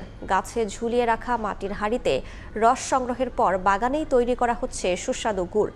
শীতে পিঠাপুলি তৈরিতে খেজুর রসের খাঁটি গুড় কিনতে প্রতিদিন বাগানে ভিড় করছেন ক্রেতা ও ব্যবসায়ীরা। বিস্তারিত জিয়াউর রহমান বকুলের রিপোর্টে। কুয়াশার চাদর মারিয়ে কাকডাকা ভরে গাছে গাছে গাছিরা চলছে খেজুর রস সংগ্রহের কাজ। হাড়ি নামিয়ে একত্র করে বড় পাত্রে জাল দেওয়া হয় রস। ধোয়া ওঠা গরম রস ঠান্ডা হলে শুরু হয় গুড় তৈরির প্রক্রিয়া। ঠাকুরগাঁও সদর উপজেলার নারগুন এলাকার বাগানে শীত জুড়ে গুড় উৎপাদন করছেন গাছিরা। প্রতি কেজি বিক্রি হচ্ছে 300 টাকা। চাহিদা থাকায় সুস্বাদু গুড় কিনতে দূর দূরান্ত থেকে ছুটে আসেন ব্যবসায়ীরা। জাল দিয়ে গুড় তৈরি করি এবং আমরা 3 কোয়ালিটির গুড় এখানে আমরা তৈরি করি। শীত বাড়লে রসটা বাড়বে, তো আমরা পরবর্তীতে গুড়টা আমরা চাহিদা মেটাতে পারবো। ইয়ের চোখে দেখা যাচ্ছে যে ওরা রস দিয়ে গরম করে সেটা আর কি জাল দিয়ে গুড় বানাচ্ছে। মনে যে একটা আক্ষেপ যে আমরা অরিজিনাল গুড়টা পাচ্ছি, সেটা আসলে এখান থেকে পাচ্ছি আর কি, সচক্ষে দেখে গুড়টা নিতে পারতেছি। খাঁটি গুড় নিশ্চয়তায় সব ধরনের ব্যবস্থা নেওয়ার কথা জানিয়েছে উপজেলা প্রশাসন। বাগানি যারা রয়েছেন তাদের সঙ্গে আমরা নিয়মিত বসছি, কথা বলছি। কোনো ধরনের ভেজাল তারা না করেন, কোনো ধরনের ইমপিউরিটিস যেন তারা এখানে মিশাতে না পারেন সেই বিষয়ে তাদেরকে সচেতন করা সহ নিয়মিত মনিটর করা হয়। বাগানে গড়ে প্রতিদিন 750 লিটার রস সংগ্রহ হয়। বিক্রির পর অবশিষ্ট রস দিয়ে গুড় উৎপাদন হয় 60 থেকে 70 কেজি। জিয়াউর রহমান বকুল, সময় সংবাদ, ঠাকুরগাঁও। দেশের বাইরের খবর। এবার গ্রিনল্যান্ডের নিয়ন্ত্রণ নেয়ার ইচ্ছা পোষণ করেছেন নবনির্বাচিত মার্কিন প্রেসিডেন্ট ডোনাল্ড ট্রাম্প। জাতীয় নিরাপত্তা ও বিশ্বজুড়ে স্বাধীনতার স্বার্থে যুক্তরাষ্ট্রের কাছে গ্রিনল্যান্ডের মালিকানা ও নিয়ন্ত্রণ থাকা প্রয়োজন বলে মনে করেন তিনি। শুধু ডোনাল্ড ট্রাম্প নয়, বরং 150 বছরের বেশি সময় ধরে গ্রিনল্যান্ড কেনার চেষ্টা করছে যুক্তরাষ্ট্র। মার্কিন নির্বাচনে জয়ের পর থেকেই একের পর এক সিদ্ধান্ত ও বক্তব্য দিয়ে প্রতিনিয়ত আলোচনায় আছেন ডোনাল্ড ট্রাম্প। কিছুদিন আগে কানাডার প্রধানমন্ত্রী জাস্টিন ট্রুডোর কাছে দেশটিকে যুক্তরাষ্ট্রের অঙ্গরাজ্য করার প্রস্তাব দেন। ট্রাম্প মজার ছলে বললেও বিষয়টি মোটেও হালকাভাবে নেয়নি কানাডার জনগণ। অবৈধ অভিবাসীর ঢল ঠেকাতে ব্যর্থ হলে 25% শুল্ক আরোপের হুমকির পর ট্রাম্পের এমন বক্তব্য অটোয়ার রাজনৈতিক ভারসাম্যেও ব্যাপক প্রভাব ফেলেছে। কানাডা নিয়ে বিতর্কিত মন্তব্যের পর পানামা খাল পুনর্দখলের হুমকি দেন ট্রাম্প। আন্তর্জাতিক বাণিজ্যে গুরুত্বপূর্ণ এই খালটির শুল্ক কমানো না হলে যুক্তরাষ্ট্র তা পুনরায় দখল করবে বলে হুমকি দেন নবনির্বাচিত মার্কিন প্রেসিডেন্ট। যদিও জবাবে পানামার প্রেসিডেন্ট জানান এই খাল ও তার আশেপাশের প্রতি বর্গ কিলোমিটার এলাকার উপর শুধুমাত্র পানামারই অধিকার রয়েছে। এবার ট্রাম্পের নতুন নিশানায় গ্রিনল্যান্ড। ডেনমার্কের কাছ থেকে গ্রিনল্যান্ডের নিয়ন্ত্রণ নেওয়ার ইচ্ছা পোষণ করেছেন তিনি। মার্কিন সংবাদ মাধ্যম এক্সিওস জানায়, স্থানীয় সময় রোববার পেপ্যালের সহ প্রতিষ্ঠাতা কেন হাওয়ারিকে ডেনমার্কে মার্কিন রাষ্ট্রদূত হিসেবে মনোনীত করার সময় গ্রিনল্যান্ডকে মার্কিন নিয়ন্ত্রণে আনার ইচ্ছা প্রকাশ করেন ট্রাম্প। ট্রুথ সোশ্যালে ট্রাম্প জানান, জাতীয় নিরাপত্তা এবং বিশ্বজুড়ে স্বাধীনতার স্বার্থে মার্কিন যুক্তরাষ্ট্র মনে করে গ্রিনল্যান্ডের মালিকানা ও নিয়ন্ত্রণের প্রয়োজনীয়তা অনেক। তবে এবারই প্রথম নয়, আগের মেয়াদেও ট্রাম্প এই ইচ্ছা পোষণ করেছিলেন। সেই সময় ড্যানিশ কর্মকর্তারা বলেন তাদের স্বায়ত্তশাসিত অঞ্চল বিক্রির জন্য নয়। পাল্টা প্রতিক্রিয়ায় ট্রাম্প ডেনমার্কে তার রাষ্ট্রীয় সফর বাতিল করেছিলেন। শুধু ট্রাম্প নয়, বরং 1867 সাল থেকে গ্রিনল্যান্ড কেনার চেষ্টা করে যাচ্ছে ওয়াশিংটন। গ্রিনল্যান্ড উত্তর আমেরিকার মহাদেশের অংশ, তবে এর ইউরোপের সঙ্গে ঘনিষ্ঠ ভূরাজনৈতিক সম্পর্ক রয়েছে। এটি ডেনমার্কের মাধ্যমে ইইউ ব্লকের সঙ্গে সম্পর্কিত একটি ওভারসিজ টেরিটরি হিসেবে ইউরোপীয় তহবিল পেয়ে থাকে। মালিহা সুরাওয়ার্দী, সময় সংবাদ।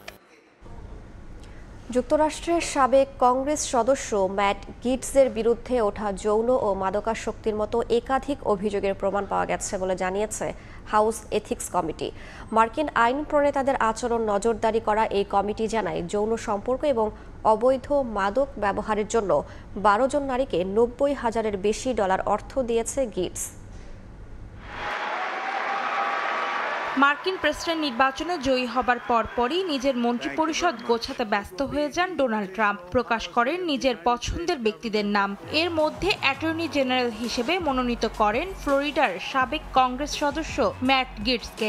তার বিরুদ্ধে দুর্নীতি, স্বজনপ্রীতি, মাদকাসক্তির মতো একাধিক অভিযোগ থাকায় শুরু হয় ব্যাপক সমালোচনা। যদিও পরে নিজের নাম প্রত্যাহার করে নেন গিটস। তবে এবার তার বিরুদ্ধে ওঠা একাধিক অভিযোগের প্রমাণ পেয়েছে বলে জানিয়েছে যুক্তরাষ্ট্রের হাউস এথিক্স কমিটি। সোমবার হাউস এথিক্স কমিটির প্রকাশিত 37 পাতার চূড়ান্ত খসড়া প্রতিবেদনে বলা হয়, যৌনতা এবং মাদকের পেছনে হাজার হাজার ডলার ঢেলেছেন গিটস। 2017 সালে অর্থের বিনিময়ে 17 বছর বয়সী এক কিশোরীর সঙ্গে সম্পর্কে জড়ান তিনি। দায়িত্বে থাকার সময় যৌন সম্পর্ক এবং অবৈধ মাদক ব্যবহারের জন্য তিনি বড় অঙ্কের অর্থ খরচ করেছেন বলেও প্রমাণ পাওয়া গেছে। 12 জন নারীকে $90,000-এর বেশি দেওয়ার তথ্যও মিলেছে প্রতিবেদনে। 2021 সাল থেকে আইন প্রণেতাদের আচরণ নজরদারি করা হাউস এথিক্স কমিটি গিটসের বিরুদ্ধে তদন্ত চালিয়ে আসছে। বিবিসি জানায়, এই তদন্ত প্রতিবেদন প্রকাশ হওয়া ঠেকাতে গিটস এথিক্স কমিটির বিরুদ্ধে মামলাও দায়ের করেন। গিটসের দাবি, এই প্রতিবেদন প্রকাশ পেলে তার সুনাম এবং পেশাগত জীবনের অপূরণীয় ক্ষতি হবে। অন্তরা সেন, সময় সংবাদ। জাতিগত বিবাদের জেরে গৃহহীন হয়ে পড়েছেন ভারতের মণিপুরের 10,000-এরও বেশি বাসিন্দা। শরণার্থী শিবিরের করুণ অবস্থার পরেও প্রাণ হারানোর ভয়ে বাড়ি ফিরতে পারছেন না তারা। 19 মাস ব্যাপী এই সংঘাতে এখন পর্যন্ত নিহত হয়েছেন 250-র বেশি মানুষ। তবুও দাবি আদায় না হওয়া পর্যন্ত এই লড়াই চালিয়ে যাওয়ার কথা জানিয়েছেন বাসিন্দারা। নামমাত্র জিনিসপত্র নিয়ে বাড়ি ছেড়েছেন মণিপুরের ফালনি বা খুনসাই। তার দাবি, দুর্বৃত্তরা তার বাড়িতে আগুন লাগিয়ে দিয়েছে। প্রাণ বাঁচাতে এলাকার আর 10 জন মানুষের সঙ্গে পরিবার সহ পাহাড়ে আশ্রয় কেন্দ্রের উদ্দেশ্যে রওনা দেন তিনি। সেই ঘটনার পেরিয়ে গেছে 19 মাস, এখনো বাড়ি ফিরতে পারেননি খুনসাই। এ গল্প ভারতের উত্তর পূর্বাঞ্চলের মণিপুরের হাজারো মানুষের। সংখ্যাগরিষ্ঠ মেইতি সম্প্রদায়ের সঙ্গে সংখ্যালঘু কুকি সম্প্রদায়ের সংঘাতে উত্তপ্ত অঞ্চলটি। জাতিগত এই বিবাদে ভোগান্তিতে পড়েছেন সাধারণ মানুষ। খুন, ডাকাতি, রাহাজানি থেকে শুরু করে বাড়ি ঘরে আগুন লাগিয়ে দেওয়ার মতো ঘটনাও ঘটছে তাদের সঙ্গে। 19 মাস ধরে চলতে থাকা এই সংঘাতে গৃহহীন মানুষের সংখ্যাও অর্ধলক্ষ ছাড়িয়েছে। আশ্রয় কেন্দ্রে বাড়ছে গৃহহীনদের সংখ্যা। এখানে কোনো ব্যক্তিগত কামরা নেই। একজন বাচ্চা অসুস্থ হলে তা সবার মধ্যে ছড়িয়ে যাবে। আমাদের জন্য এটা সবচেয়ে কঠিন সময়। এমনকি এখানে টয়লেটেরও সুব্যবস্থা নেই। টয়লেটে যাওয়ার জন্য আমাদের দীর্ঘ লাইনে দাঁড়িয়ে থাকতে হয়।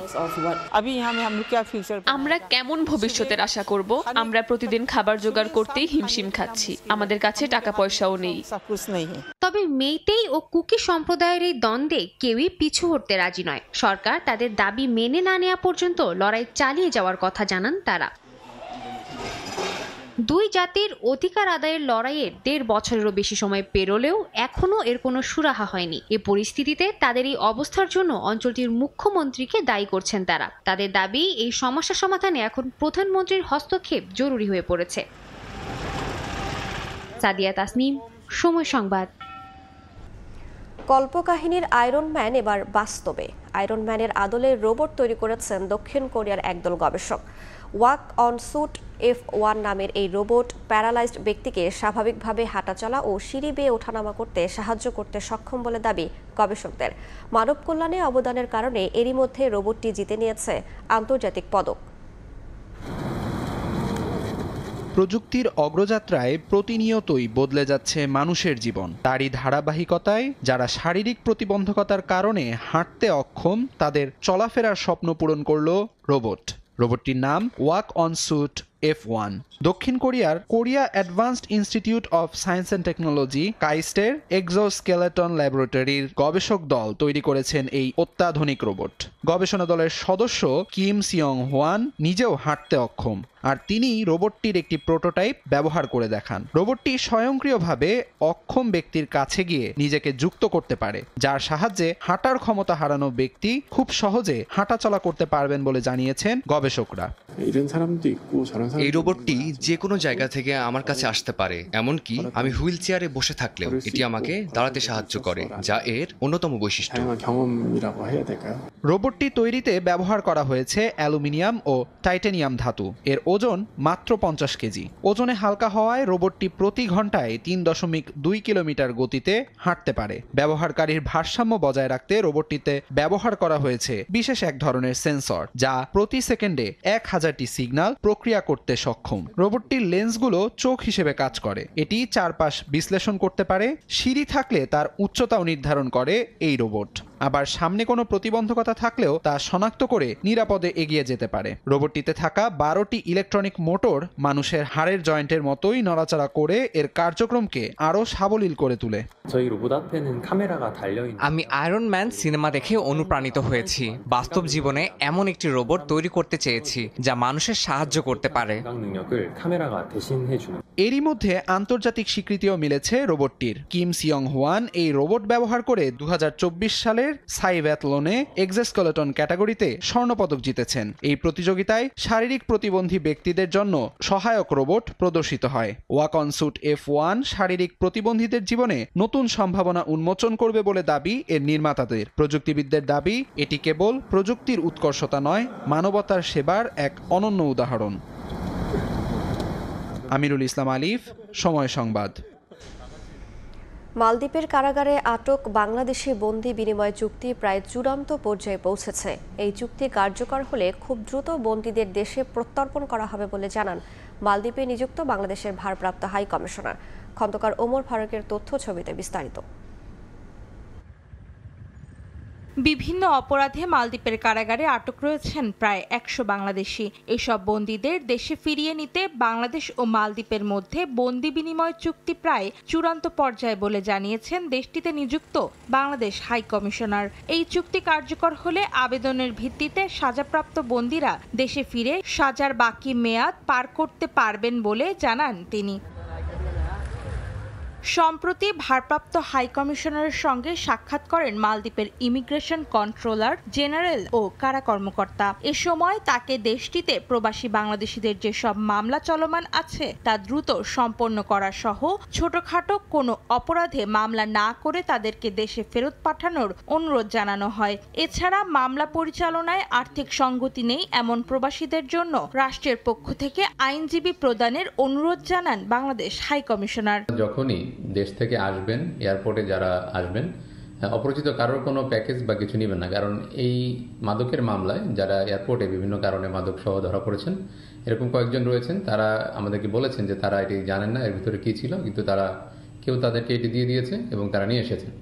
আমরা কিন্তু চাইলে এটি থেকে আমরা সচেতন হলে আমরা এই ধরনের যে বিষয়গুলি থাকে সেটি থেকে আমরা রক্ষা পেতে পারি। আর একটি বিষয় হচ্ছে তুচ্ছ কারণে নিজেদের মধ্যে মারামারি। আপনারা জানেন মালদ্বীপের আইন অনুযায়ী মারামারি কিন্তু একটি কঠিন শাস্তিমূলক অপরাধ। বিশেষ করে আপনার যদি কোনো মারামারি কারণ রক্ত বের হয়, সেক্ষেত্রে কিন্তু এখানে এটি খুব সিরিয়াসলি দেখা হয়। সেজন্য আমরা অনুরোধ করব, যে কোনো কারণেই হোক, বিরোধ থাকলে সেটি আমরা শান্তিপূর্ণ উপায়ে সমাধানের চেষ্টা করব।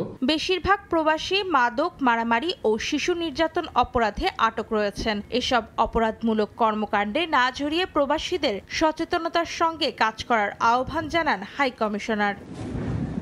সময় সংবাদ, মালদ্বীপ। দেশীয় ঐতিহ্যকে ধারণ করে দক্ষিণ কোরিয়ায় অনুষ্ঠিত হয়েছে শীতকালীন পিঠা উৎসব। সামাজিক সংগঠন ইপিএস স্পোর্টস অ্যান্ড ওয়েলফেয়ার অর্গানাইজেশনের উদ্যোগে এই উৎসবের আয়োজন করা হয়। উৎসবে বাহারি স্বাদের পিঠা সহ প্রায় 1/2 শতাধিক দেশীয় খাবার পরিবেশন করা হয়। এছাড়াও শিশুদের নিয়ে আয়োজন করা হয় প্রতিভা অন্বেষণ প্রতিযোগিতার। দক্ষিণ কোরিয়া থেকে মোহাম্মদ হানিফের রিপোর্ট।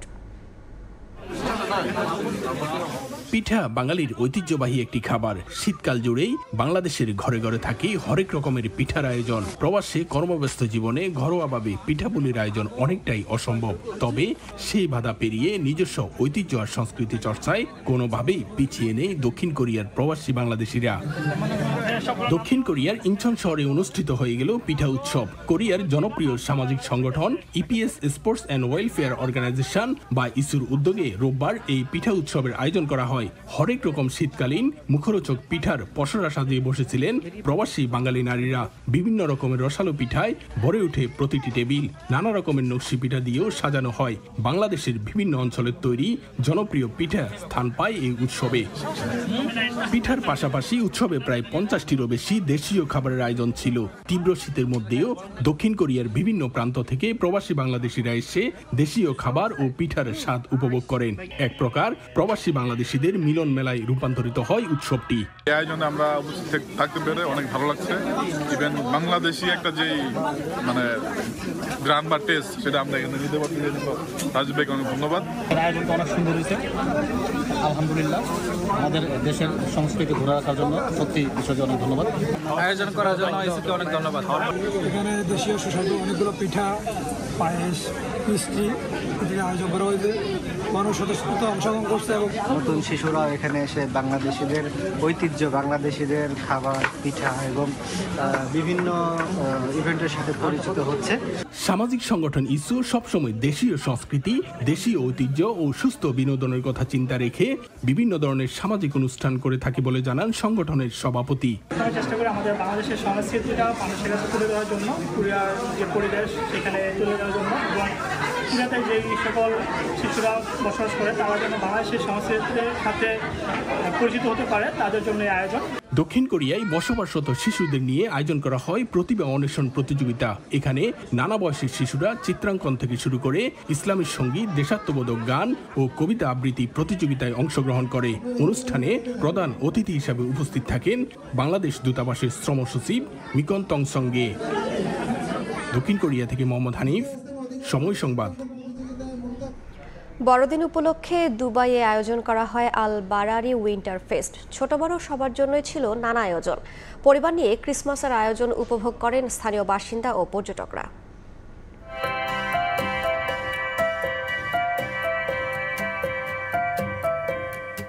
সবুজ গাছপালা সাদা হয়ে আছে, চারিদিকে শীতের আমেজ। পুরো পরিবেশটি ঘুরে দেখছেন অনেকে। পুরো পরিবার নিয়েও এসেছেন কেউ কেউ। অনেকে আবার সান্তা ক্লসের সঙ্গে নিজেদেরকে ক্যামেরা বন্দিও করে নিচ্ছেন। সান্তা ক্লস, বিশাল আকারের Christmas tree, train, ice skating সবকিছু এক জায়গাতে নিয়ে আসা হয় বড়দিনকে কেন্দ্র করে। চমৎকার এই আয়োজনটির নাম আল বারারি উইন্টার ফেস্ট। দুবাইয়ে বড়দিন উপলক্ষে ভিন্ন ধর্মী এই ফেস্টের আয়োজন করা হয়। আল বারারি উইন্টার ফেস্টে কৃত্রিম বরফ ব্যবহার করে সুসজ্জিত করা হয়, পাশাপাশি করা হয় আলোকসজ্জাও। কয়েকটি তুষার মানবেরও দেখা মিলছে এখানে। বিশেষ এই উৎসবটিতে শিশু থেকে শুরু করে সব বয়সীদের জন্য বিনোদনমূলক অনুষ্ঠানের ব্যবস্থা করা হয়। আমরা অনেক মজা করেছি, পাশাপাশি পুরো জায়গাটি ঘুরে দেখেছি। আমরা ট্রেনে ঘুরেছি, সান্তার সঙ্গে দেখাও করেছি। এটি আমাদের জন্য একটি অভিনব অভিজ্ঞতা। এখানে বাচ্চা এবং বড়দের জন্য অনেক কিছু রয়েছে। দুবাই জাতি বা ধর্ম নির্বিশেষে সব ধরনের উৎসবের আয়োজন করে থাকে বলে জানায় আল বারারি উইন্টার ফেস্টের আয়োজকরা। 2 সপ্তাহ ব্যাপী চলা এই উৎসবটি রোববার শেষ হয়। উর্জিতা শাহজিন, সময় সংবাদ। ঢাকা মেট্রো নাকি রংপুর বিভাগ, কোন দলের ঘরে যাবে শিরোপা? এনসিএল টি-20 ফাইনালে নিষ্পত্তি ঘটবে সেই প্রশ্নের। ফেভারিট তকমা একপাশে ঠেলে দুই দলই ফাইনালে মোমেন্টামের খোঁজে। হেড টু হেডেও সমানে সমান 2 ফাইনালিস্ট।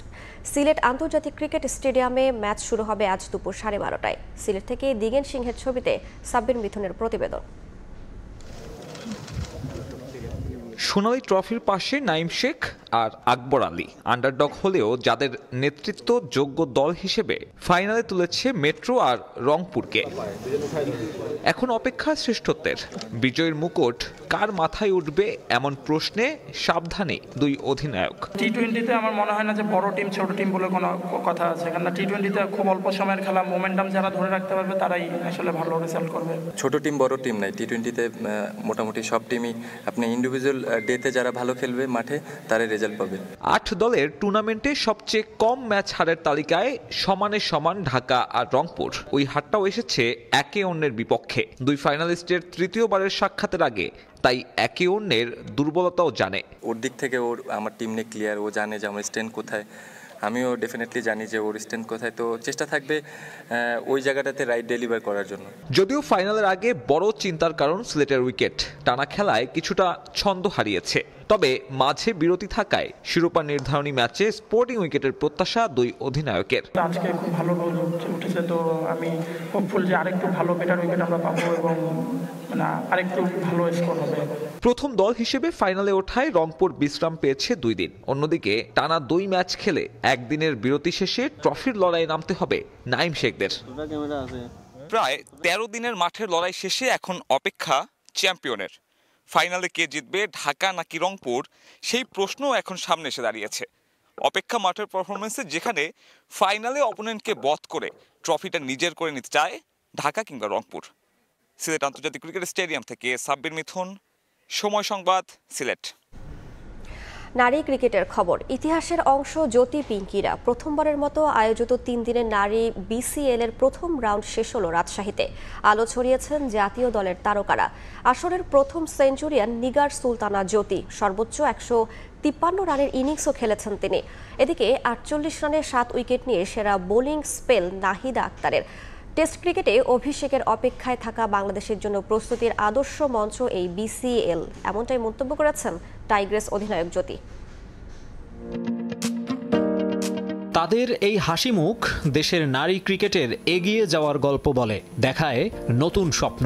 বাংলাদেশ ক্রিকেট লিগ ঘিরে ইতিহাসের অংশ তারা। নারী ক্রিকেটে 3 দিনের বিসিএল হচ্ছে এবারই প্রথম। এর আগে 2022-23 মৌসুমে প্রথম আসরে ম্যাচ হয়েছিল 2 দিনের। প্রথম শ্রেণীর ঘরোয়া প্রতিযোগিতা আরও পেশাদার রূপ পাওয়ায় রোমাঞ্চটা স্পষ্ট মেয়েদের মাঝে। এই স্লটটা কিন্তু আসলে আমাদের এইভাবে ইউজ করা হবে সেটা কিন্তু আসলে আমরা চিন্তাও করিনি। So thanks to BCB, not only national players, বাকি যে বাইরের প্লেয়াররা আছে তাদের জন্য অনেক বড় একটা অপরচুনিটি ক্রিয়েট করে দেওয়ার জন্য। 3 দিনের দিকে শুরু হয়েছে, বাট আমার কাছে মনে হয় যে আরেকটু বেটার করলে মেন্টালি ফিজিক্যালি আরও বেশি টাফ হইতে হবে। নেক্সট ম্যাচে আসলে এই প্লেয়ারগুলো কনসিস্টেন্ট থাকে কিনা সেটাও আসলে দেখার বিষয়। ব্যক্তিগত পারফরমেন্স উচ্ছ্বাস আরও বাড়িয়েছে নিগার সুলতানা জ্যোতির। 3 দিনের বিসিএল এর প্রথম সেঞ্চুরিয়ান তিনি। লঙ্গার ভার্সনে ব্যাটিং এর অভিজ্ঞতাটা তার কাছে বিশেষ। চেষ্টা ছিল যে না, আমি আমার নর্মাল ক্রিকেটটাই খেলি। সো ওই পেশেন্সটা ছিল, আর হচ্ছে আমার ভিতরে একটা বিলিভ ছিল যে না, আমি এটা করতে পারবো। পিঙ্কাপু যেভাবে ব্যাটিং করতেছিল অনেক সময় নিয়ে, ধৈর্য নিয়ে, ইসমা খুব ভালো ব্যাটিং করতেছিল, তাদের ব্যাটিং দেখে আসলে মনে হচ্ছিল না এভাবে আসলে ক্রিকেটটা খেলতে হয়, কারণ আমার তো একদম এক্সপিরিয়েন্স ছিল না। সো ওদের ব্যাটিং দেখে কাইন্ড অফ ইন্সপায়ার হয়েছে। জ্যোতি একাই নন, সেঞ্চুরির দেখা পেয়েছেন আরেক তারকা ফারজানা হক পিঙ্কিও। আবার বল হাতে নাহিদা আক্তার ও জান্নাতুল ফেরদৌস সুমনা দুজনেই স্বীকার করেছেন 5 উইকেট। জাতীয় দলের ক্রিকেটারদের এমন ফর্ম অধিনায়কের জন্য স্বস্তিদায়ক। এটা গুড সাইন যে ব্যাটাররা রান করছে, সেটা ফর্মেট যেটাই হোক না কেন। টোটালি এটা হচ্ছে একদম নতুন একটা এক্সপিরিয়েন্স, এবং এত ওভারেরও কিন্তু বল করার এক্সপিরিয়েন্সও বলারদের খুব কম। সো সেই দিক থেকে আসলে তাদেরকে হ্যাটস অফ। 3 দিনের বিসিএল এর প্রথম রাউন্ড অনুষ্ঠিত হয়েছে রাজশাহীতে। শহীদ AHM কামারুজ্জামান স্টেডিয়ামে নর্থ ও সেন্ট্রাল জোনের ম্যাচটি ড্র হয়েছে। আর বাংলা ট্র্যাক ক্রিকেট একাডেমি গ্রাউন্ডে ইস্ট জোনকে 10 উইকেটে হারিয়েছে সাউথ জোন। 3 দিনের বিসিএল অনুষ্ঠিত হচ্ছে রাজশাহীতে। 2021 সালে টেস্ট স্ট্যাটাস পেলেও ম্যাচ খেলা হয়নি বাংলাদেশ নারী দলের। বিসিএল এর এই আসর এলিট ফরম্যাটের জন্য প্রস্তুত হতে সহায়ক হবে বিশ্বাস ক্রিকেটারদের। মাকসুম আলম খান, সময় সংবাদ। অস্ট্রেলিয়া জাতীয় দলের সুযোগ পাওয়াটা স্বপ্ন পূরণের মতো। প্রথমবারের মতো ব্যাগি গ্রিন মাথায় মাঠে নামতে মুখিয়ে আছেন মেলবোর্ন টেস্টের স্কোয়াডে ডাক পাওয়া তরুণ ব্যাটসম্যান স্যাম কনস্টাস। তবে আবেগে গা না ভাসিয়ে নিজের প্রস্তুতিতে মনোযোগ দিতে চান এই ক্রিকেটার। এদিকে ভারতের ষড়যন্ত্র তত্ত্ব উড়িয়ে দিলেন মেলবোর্নের কিউরেটর ম্যাট পেজ। নিয়ম মেনেই ভারত দলকে ব্যবহৃত পিচে অনুশীলন করতে দেওয়া হয়েছে বলে জানান তিনি। তবে বক্সিং ডে টেস্টে এমসিজির উইকেট পেসারদের সাহায্য করবে বলে নিশ্চিত করেছেন কিউরেটর। বয়স এখনো 20 স্পর্শ করেনি। প্রথম শ্রেণীর ক্রিকেট খেলেছেন মাত্র 11 ম্যাচ। এতেই নজর কেড়েছেন অস্ট্রেলিয়ার নির্বাচকদের। নেইথান ম্যাক্সওয়েলের টানা ব্যর্থতায় ভারতের বিপক্ষে বাকি 2 টেস্টের জন্য দলে ডাক পেয়েছেন ব্যাটসম্যান স্যাম কনস্টাস। দলের সঙ্গে যোগ দিয়ে এরই মধ্যে অনুশীলনও করেছেন কনস্টাস। বর্ডার গাভাস্কার ট্রফির আগে ভারত ও নির্বাচিত একাদশের বিপক্ষে 2 ইনিংসেই পেয়েছেন রানের দেখা। তাই ভারতের মুখোমুখি হওয়ার আগে বেশ নির্ভারী এই তরুণ। যাদের খেলা দেখে বেড়ে উঠেছেন এমসিজিতে, তাদের সঙ্গে ড্রেসিং রুম শেয়ার করবেন। কনস্টাসের জন্য এক অন্যরকম রোমাঞ্চ। তবে অজিরা ভিন্ন ধাঁচে গড়া। তরুণ কনস্টাসও তার ব্যতিক্রম নন। জাতীয় দলে ডাক পাওয়ার শিহরণ কাজ করলেও নিজের করণীয় সম্পর্কে জানা এই ক্রিকেটারের। এটা অনেক সম্মানের। ছোট থেকেই আমি এই স্বপ্ন দেখেছি, তবে এটা নিয়ে বেশি কিছু ভাবছি না। ঠিকভাবে প্রস্তুতিতে মনোযোগ দিচ্ছি, যদিও সবকিছুই খুব দ্রুত হয়ে যাচ্ছে, কিন্তু আমি রিল্যাক্স আছি, মুহূর্তটা উপভোগ করছি। আমি বোলারদের উপর চাপ দিয়ে খেলতে পছন্দ করি। এদিকে ভারতের গণমাধ্যম অভিযোগ করেছিল এমসিজিতে রোহিত কোহলিদের ব্যবহৃত পিচে অনুশীলন করতে দিয়েছে ক্রিকেট অস্ট্রেলিয়া, আর স্বাগতিক হিসেবে প্যাট কামিন্সরা পেয়েছেন ভালো পিচ। তবে এই ষড়যন্ত্র তত্ত্ব উড়িয়ে দিয়েছেন এমসিজির কিউরেটর। বক্সিং ডের মেগা টেস্টের আগে কেমন হবে পিচ সে বিষয়ে একটা ধারণাও দিয়েছেন কিউরেটর ম্যাট পেজ। গেল 2-3 বছর ধরে যে ধরনের উইকেটে খেলা হয়েছে ভারত অস্ট্রেলিয়া ম্যাচেও তেমন কিছুই দেখা যাবে বলে জানিয়েছেন তিনি। তবে স্পষ্টভাবেই বলেছেন পিচ থেকে কিছুটা হলেও বাড়তি সুবিধা পাবেন পেসাররা। গত কয়েক বছর যেমন পিচ ছিল তাতে আমরা খুশি, সেটা পরিবর্তনের কোনো কারণ দেখছি না। এর আগে 3টি টেস্টে 3টি আলাদা ধরনের পিচ হয়েছে। আমরা চাই এখানেও যেন উত্তেজনাপূর্ণই একটা ম্যাচ হয়, পিচ থেকে বোলাররাও যেন সহায়তা পায় সেরকম ব্যবস্থা করছে। আবার বল পুরনো হয়ে গেলে ব্যাটাররা সাহায্য পাবে। গত কয়েক বছর ধরে এখানকার পিচে 6 মিলিমিটার ঘাস রাখা হচ্ছে, তাতে যে ফল পাওয়া গেছে সেটাতে আমরা খুশি, এবারও সেটাই রাখা হচ্ছে। মেলবোর্নে গরমের জন্য বাড়তি সতর্কতা জারি করা হয়েছে, তবে সেটার প্রভাব পিচে পড়বে না বলেই মন্তব্য করেছেন ম্যাট পেজ। 40 ডিগ্রি থেকে তাপমাত্রা 20 ডিগ্রিতে নেমে গেলেও পিচের চরিত্র বদলাবে না বলেও আশ্বস্ত করেছেন এই কিউরেটর। সাজিদ মুস্তাহিদ, সময় সংবাদ। বিশ্ব ক্রিকেটের নিয়ন্ত্রক সংস্থা আইসিসি, কিন্তু ক্রিকেটটাকে নিয়ন্ত্রণ করে আসলে ভারত। বিসিসিআই এর খবরদারি নিয়ে বিতর্ক নতুন করে উস্কে দিলেন অস্ট্রেলিয়ান ক্রিকেটাররা। এক মিডিয়া সেশনে ভারতকে শাসক বলে আখ্যা দেন স্মিথ হেডরা। ভারত, অস্ট্রেলিয়া আর ইংল্যান্ডকে বলা হয় ক্রিকেট বিশ্বের 3 মোড়ল, কিন্তু খাতা কলমে আসলে মোড়ল কেবল ভারতই। অর্থ প্রভাব কোনো হিসেবেই তাদের ধারে কাছে নেই কেউ। শরীরী ভাষাতেও সে দম্ভ স্পষ্ট ভারতীয় ক্রিকেটারদের। এবারের অস্ট্রেলিয়া সফরে যেন প্রভাব প্রতিপত্তি প্রদর্শনের পাল্লা দিচ্ছে তারা।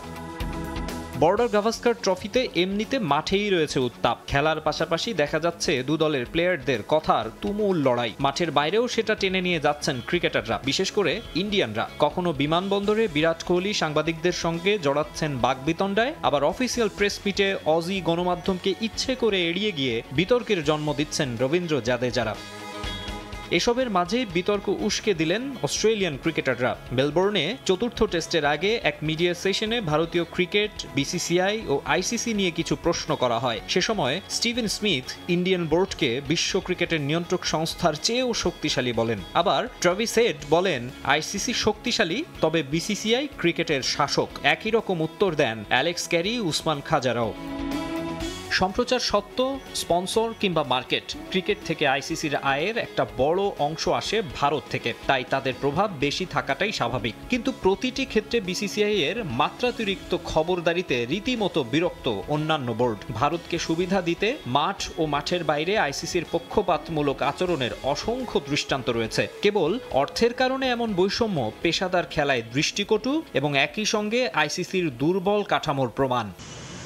বিভিন্ন সময় ভারতের স্বৈর শাসনের বিরুদ্ধে সোচ্চার হয়েছে বাংলাদেশি গণমাধ্যম, সরব হতে দেখা যায় পাকিস্তানিদেরও। আর এবার অস্ট্রেলিয়ান ক্রিকেটারদের এমন মন্তব্য যেন চোখে আঙুল দিয়ে দেখিয়ে দিল ক্রিকেট বিশ্বের সর্বোচ্চ সংস্থা হয়েও আইসিসির অসহায়ত্ব। মাকসুম আলম খান, সময় সংবাদ। নানা অব্যবস্থাপনায় সাদামাটাভাবে দীর্ঘ 7 মাস পর মাঠে গড়ালো হকি। পুরুষদের পর এবার নারীদের ঘরোয়া টুর্নামেন্ট আগামী জানুয়ারি-ফেব্রুয়ারিতে আয়োজনের পরিকল্পনা ফেডারেশনের। এছাড়াও অনূর্ধ্ব 21 হকি দলের জন্য এশিয়ান লেভেলের কোচ আনতে চায় ফেডারেশন। এদিকে খেলা মাঠে গড়ালেও প্রচার প্রচারণার অভাব আর সংশ্লিষ্টদের উদাসীনতায় কমছে দর্শক সংখ্যা। দীর্ঘ 7 মাসের বিরতির পর মাঠে গড়ালো হকির প্রতিযোগিতামূলক খেলা। ফ্র্যাঞ্চাইজি আসর ও লিগ ছাড়া ঘরোয়া টুর্নামেন্টের হিসেব করতে গেলে অপেক্ষাটা 4 বছরের। নতুন কমিটির অধীনে তড়িঘড়ি করে টুর্নামেন্ট মাঠে গড়ানোর পর এবার ভিন্ন পরিকল্পনা ফেডারেশনের। এবার নারীদের টুর্নামেন্ট আয়োজনের পরিকল্পনা তাদের। আগামী বছর জানুয়ারি-ফেব্রুয়ারিতে মাঠে গড়াবে 8 দলের অংশগ্রহণে উইমেন্স টুর্নামেন্ট। এছাড়াও অনূর্ধ্ব 21 হকি দলের জন্য নিজেদের স্ট্যান্ডার্ড অনুযায়ী এশিয়ান লেভেলের কোচ আনার পরিকল্পনা হকি ফেডারেশনের। নেক্সট স্টেপ হলো আমাদের আমরা উইমেন্স টুর্নামেন্ট করার প্ল্যান করছি অলরেডি। বিভিন্ন মোটামুটি আমাদের অলরেডি 9টা থেকে 8টা টিম কিন্তু সারা দিছে। খুব সম্ভব ফেব্রুয়ারি মাসের ফার্স্ট উইকে আমাদের টুর্নামেন্ট প্ল্যান করার ইচ্ছা, কিন্তু আমরা স্পন্সর খুঁজতেছি। আশা করি আমরা স্পন্সর পেয়ে যাব। আমাদের চেষ্টা হচ্ছে এমন যদি বাইরে থেকে আমরা কোচ আনি, এমন কোচ যিনি আসেন যিনি আমাদেরকে বুঝতে পারেন এবং উনি আমাদের সাথে যে কমিউনিকেশন যেটা বলে, কোচ অ্যান্ড প্লেয়ারের কমিউনিকেশন ইজ ভেরি ইম্পর্ট্যান্ট। ইন্টারপ্রেটারের মাধ্যমে এটা সবসময় সম্ভব না, তো আমাদের ওইটা চিন্তা খুব বেশি মাথায় কাজ করতে। দীর্ঘ বিরতির পর ঘরোয়া টুর্নামেন্ট মাঠে গড়ালেও নেই কোনো প্রচার প্রচারণা, নেই কোনো ক্লাবের অংশগ্রহণও। সঙ্গে আছে স্টেডিয়ামের বাইরের বেহাল দশার প্রভাবও।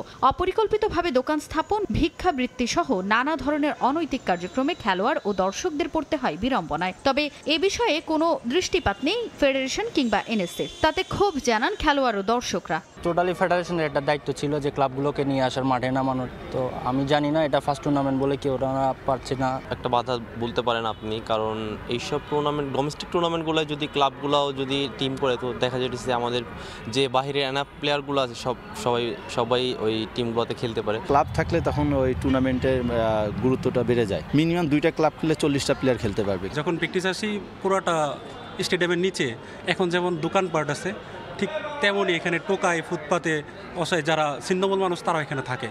অনেক সময় দেখা যায় তাদের বডি মুভমেন্ট দেখাও বোঝা যায় প্লেয়াররা আমরাও মাঝে মাঝে ভয় পাই। নেশাগ্রস্ত লোকেরা থাকে বা এই হকাররা যে দোকানপাট নিয়ে বসছে এই সবসময় স্টেডিয়ামটা মানে জ্যাম থাকে, যে ওইখানে যে খেলাধুলা হচ্ছে ওরকম কোনো পরিস্থিতি বাইরে থেকে বোঝা যায় না। এদিকে বিজয় দিবস টুর্নামেন্টের উদ্বোধনী ম্যাচে বিকেএসপির বিপক্ষে 8-2 ব্যবধানের জয় পেয়েছে বাংলাদেশ নৌবাহিনী। তাজিন খন্দকার, সময় সংবাদ, ঢাকা।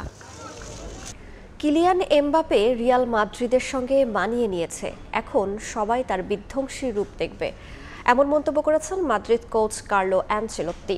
শুধু এমবাপে নন, রিয়ালের সবাই ছন্দে ফিরেছে এবং 2025 সালেও রিয়াল মাদ্রিদের দুর্দান্ত কাটবে বলে প্রত্যাশা করেন কার্লো অ্যানচেলোত্তি। রিয়াল মাদ্রিদে এসে স্বপ্ন পূরণ হয়েছে কিলিয়ান এমবাপের, কিন্তু ধ্বংস হচ্ছে মাদ্রিদিস্তাদের টিম কম্বিনেশন। কদিন আগ পর্যন্ত ফ্রেঞ্চ তারকাকে নিয়ে এমন আক্ষেপ ছিল ভক্তদের। লা লিগা থেকে শুরু করে চ্যাম্পিয়ন্স লিগ প্রত্যাশিত পারফরমেন্স ছিল না রিয়ালের, যার সমস্ত দায় গিয়ে পড়েছিল এমবাপের কাঁধে। যদিও শুরু থেকে শিষ্যদের পাশে থেকেছেন কার্লো অ্যানচেলোত্তি, গণমাধ্যম যখন নেতিবাচক খবর প্রকাশ করত সেটাও সামাল দিয়েছেন এই মাস্টারমাইন্ড। কার্লো অপেক্ষায় ছিলেন এমবাপের সেরা সময় ফেরার। শেষ পর্যন্ত কোচের আস্থার প্রতিদান দিয়েছেন ফ্রেঞ্চ ফরওয়ার্ড। এবার তাই বড় গলায় এমবাপেকে প্রশংসায় ভাসালেন কার্লো অ্যানচেলোত্তি। শুরুতে এমবাপেকে নিয়ে বহু সমালোচনা হয়েছে, সে এটাকে গুরুত্ব না দিয়ে নিজের কাজ করে গেছে, এখন সে নিজের স্কিল দেখাতে পারছে। আমি বলেছিলাম রিয়াল মাদ্রিদে তার মানিয়ে নেওয়ার সময় শেষ হয়ে গেছে, সেটাই হয়েছে, এখন শুধু সে পারফর্ম করবে। আমি তার উপর আস্থা রেখেছিলাম, এখন তার প্রতিদান পাওয়ার সময়। খারাপ সময়ের মধ্যে থাকলেও রিয়াল মাদ্রিদের হয়ে পারফরমেন্স মোটেও হতাশার ছিল না এমবাপের। এখন পর্যন্ত সব প্রতিযোগিতা মিলিয়ে তিনি করেছেন 14 গোল, তাও যেন ভক্তদের মন ভরছিল না। আসলে রিয়ালের বাজে ফর্ম আর এমবাপের কাছ থেকে প্রত্যাশিত পারফরমেন্স না পাওয়ার জন্যই ছিল এত সব সমালোচনা। আমরা বুঝতে পেরেছি কোথায় আমাদের ঘাটতি ছিল, সেটা অনুধাবন করতে পেরেছিলাম বলেই এখন ভালো করা সম্ভব হচ্ছে। মিলানের বিপক্ষে হারের পর আমাদের সত্যি খারাপ সময় গেছে, তবে এমবাপ্পে থেকে শুরু করে দলের সবাই যেভাবে ঘুরে দাঁড়িয়েছে তা সত্যি অসাধারণ। আশা করছি 2025 আমাদের ভালো যাবে। লা লিগার শীর্ষস্থান দখলে নিয়েছে তাদেরই নগর প্রতিদ্বন্দ্বী অ্যাটলেটিকো মাদ্রিদ। পিছিয়ে থাকলেও ঘাড়ে শ্বাস ফেলছে রিয়াল মাদ্রিদ। চ্যাম্পিয়ন্স লিগে অবস্থান ভালো না হলেও যেভাবে ছন্দে ফিরেছেন ফুটবলাররা, তাতে আগামী বছর নিয়েও দুর্দান্ত কিছুর প্রত্যাশা রাখাই যায়। এস এম ইকবাল, সময় সংবাদ। বরিশালের উজিরপুর উপজেলার ধামুরা স্কুল মাঠে শুরু হয়েছে ডাক্তার শাহজাহান স্মৃতি ক্রিকেট টুর্নামেন্ট। উদ্বোধনী ম্যাচে মুখোমুখি হয় Barishal young riders cricket club ও টর্কি একাদশ। 107 রানের জয়ে টুর্নামেন্ট শুরু করেছে বরিশাল ইয়াং রাইডার্স। সোমবার দুপুরে টুর্নামেন্টের উদ্বোধন করেন জাতীয় দলের ক্রিকেটার তানভীর ইসলাম। অনুষ্ঠানের প্রধান অতিথির বক্তব্যে জাতীয়তাবাদী ছাত্র দলের সাবেক সাধারণ সম্পাদক সাইফ মাহমুদ জুয়েল বলেন, খেলাধুলার চর্চা না থাকায় তৃণমূল পর্যায়ে অনেক তরুণ মাদক ও সমাজ বিরোধী কাজে যুক্ত হয়ে যাচ্ছে। এমন অবস্থায় এরকম টুর্নামেন্ট তরুণ সমাজকে খেলাধুলায় উজ্জীবিত করবে। আগামীতেও খেলাধুলার বিভিন্ন আয়োজন নিয়ে পাশে থাকার আশ্বাস দেন উপজেলা নির্বাহী অফিসার মোহাম্মদ সুজা। বরিশাল সহ আশপাশের 3টি জেলার 34টি দল টুর্নামেন্টে অংশগ্রহণ করছে। উদ্বোধনী ম্যাচে আগে ব্যাট করে 15 ওভারে 231 রান করে বরিশাল ইয়াং রাইডার্স। জবাবে 8 উইকেটে 124 রান তোলে টর্কি একাদশ। 24-এর ছাত্র জনতার যে আন্দোলন, সেই আন্দোলনে যারা অংশগ্রহণ করেছেন তারা প্রত্যেকে আজকে দেশ গঠনের ভূমিকা পালন করছেন, প্রত্যেকে আজকে তারুণ্যকে উৎসাহিত করছেন, খেলাকে উৎসাহিত করছেন। সেই লক্ষ্যে আমরা সবাই মিলে একটি ক্রীড়াপ্রেমী দেশ গড়ব, ক্রীড়াপ্রেমী জাতি গড়ব, একইভাবে ক্রীড়াপ্রেমী সমাজ গড়ব। কারণ মাদকের ভয়াবহতা, অন্যায়, অনাচার, অবিচার, ব্যভিচার এগুলো নিরসনে খেলা নিশ্চয়ই কোনো গুরুত্বপূর্ণ ভূমিকা পালন করে। এ পর্যায়ে শীর্ষ সংবাদগুলো জানিয়ে দিচ্ছি আরেকবার। প্রধান উপদেষ্টাকে যুক্তরাষ্ট্রের জাতীয় নিরাপত্তা উপদেষ্টার ফোন। চ্যালেঞ্জিং সময়ে বাংলাদেশের নেতৃত্ব দেয় ডক্টর ইউনূসকে ধন্যবাদ জ্ঞাপন, হোয়াইট হাউসের বিবৃতি।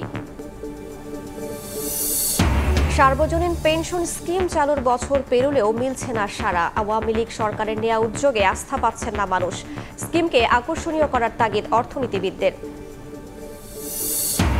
পৌষের শুরুতেই জেকে বসেছে শীত। কনকনে ঠান্ডায় রাজধানীতে ছিন্নমূল মানুষের সীমাহীন কষ্ট। বছরের শেষ ও নতুন বছরের শুরুতে শৈত্যপ্রবাহের পূর্বাভাস আবহাওয়া অফিসের। এবং পদ্মা সেতু হয়ে ঢাকা খুলনা রুটে যাত্রীবাহী ট্রেন চলাচল শুরু। কমলাপুর স্টেশনে আনুষ্ঠানিক উদ্বোধন করবেন রেলপথ উপদেষ্টা। সময় লাগবে 4 ঘন্টারও কম।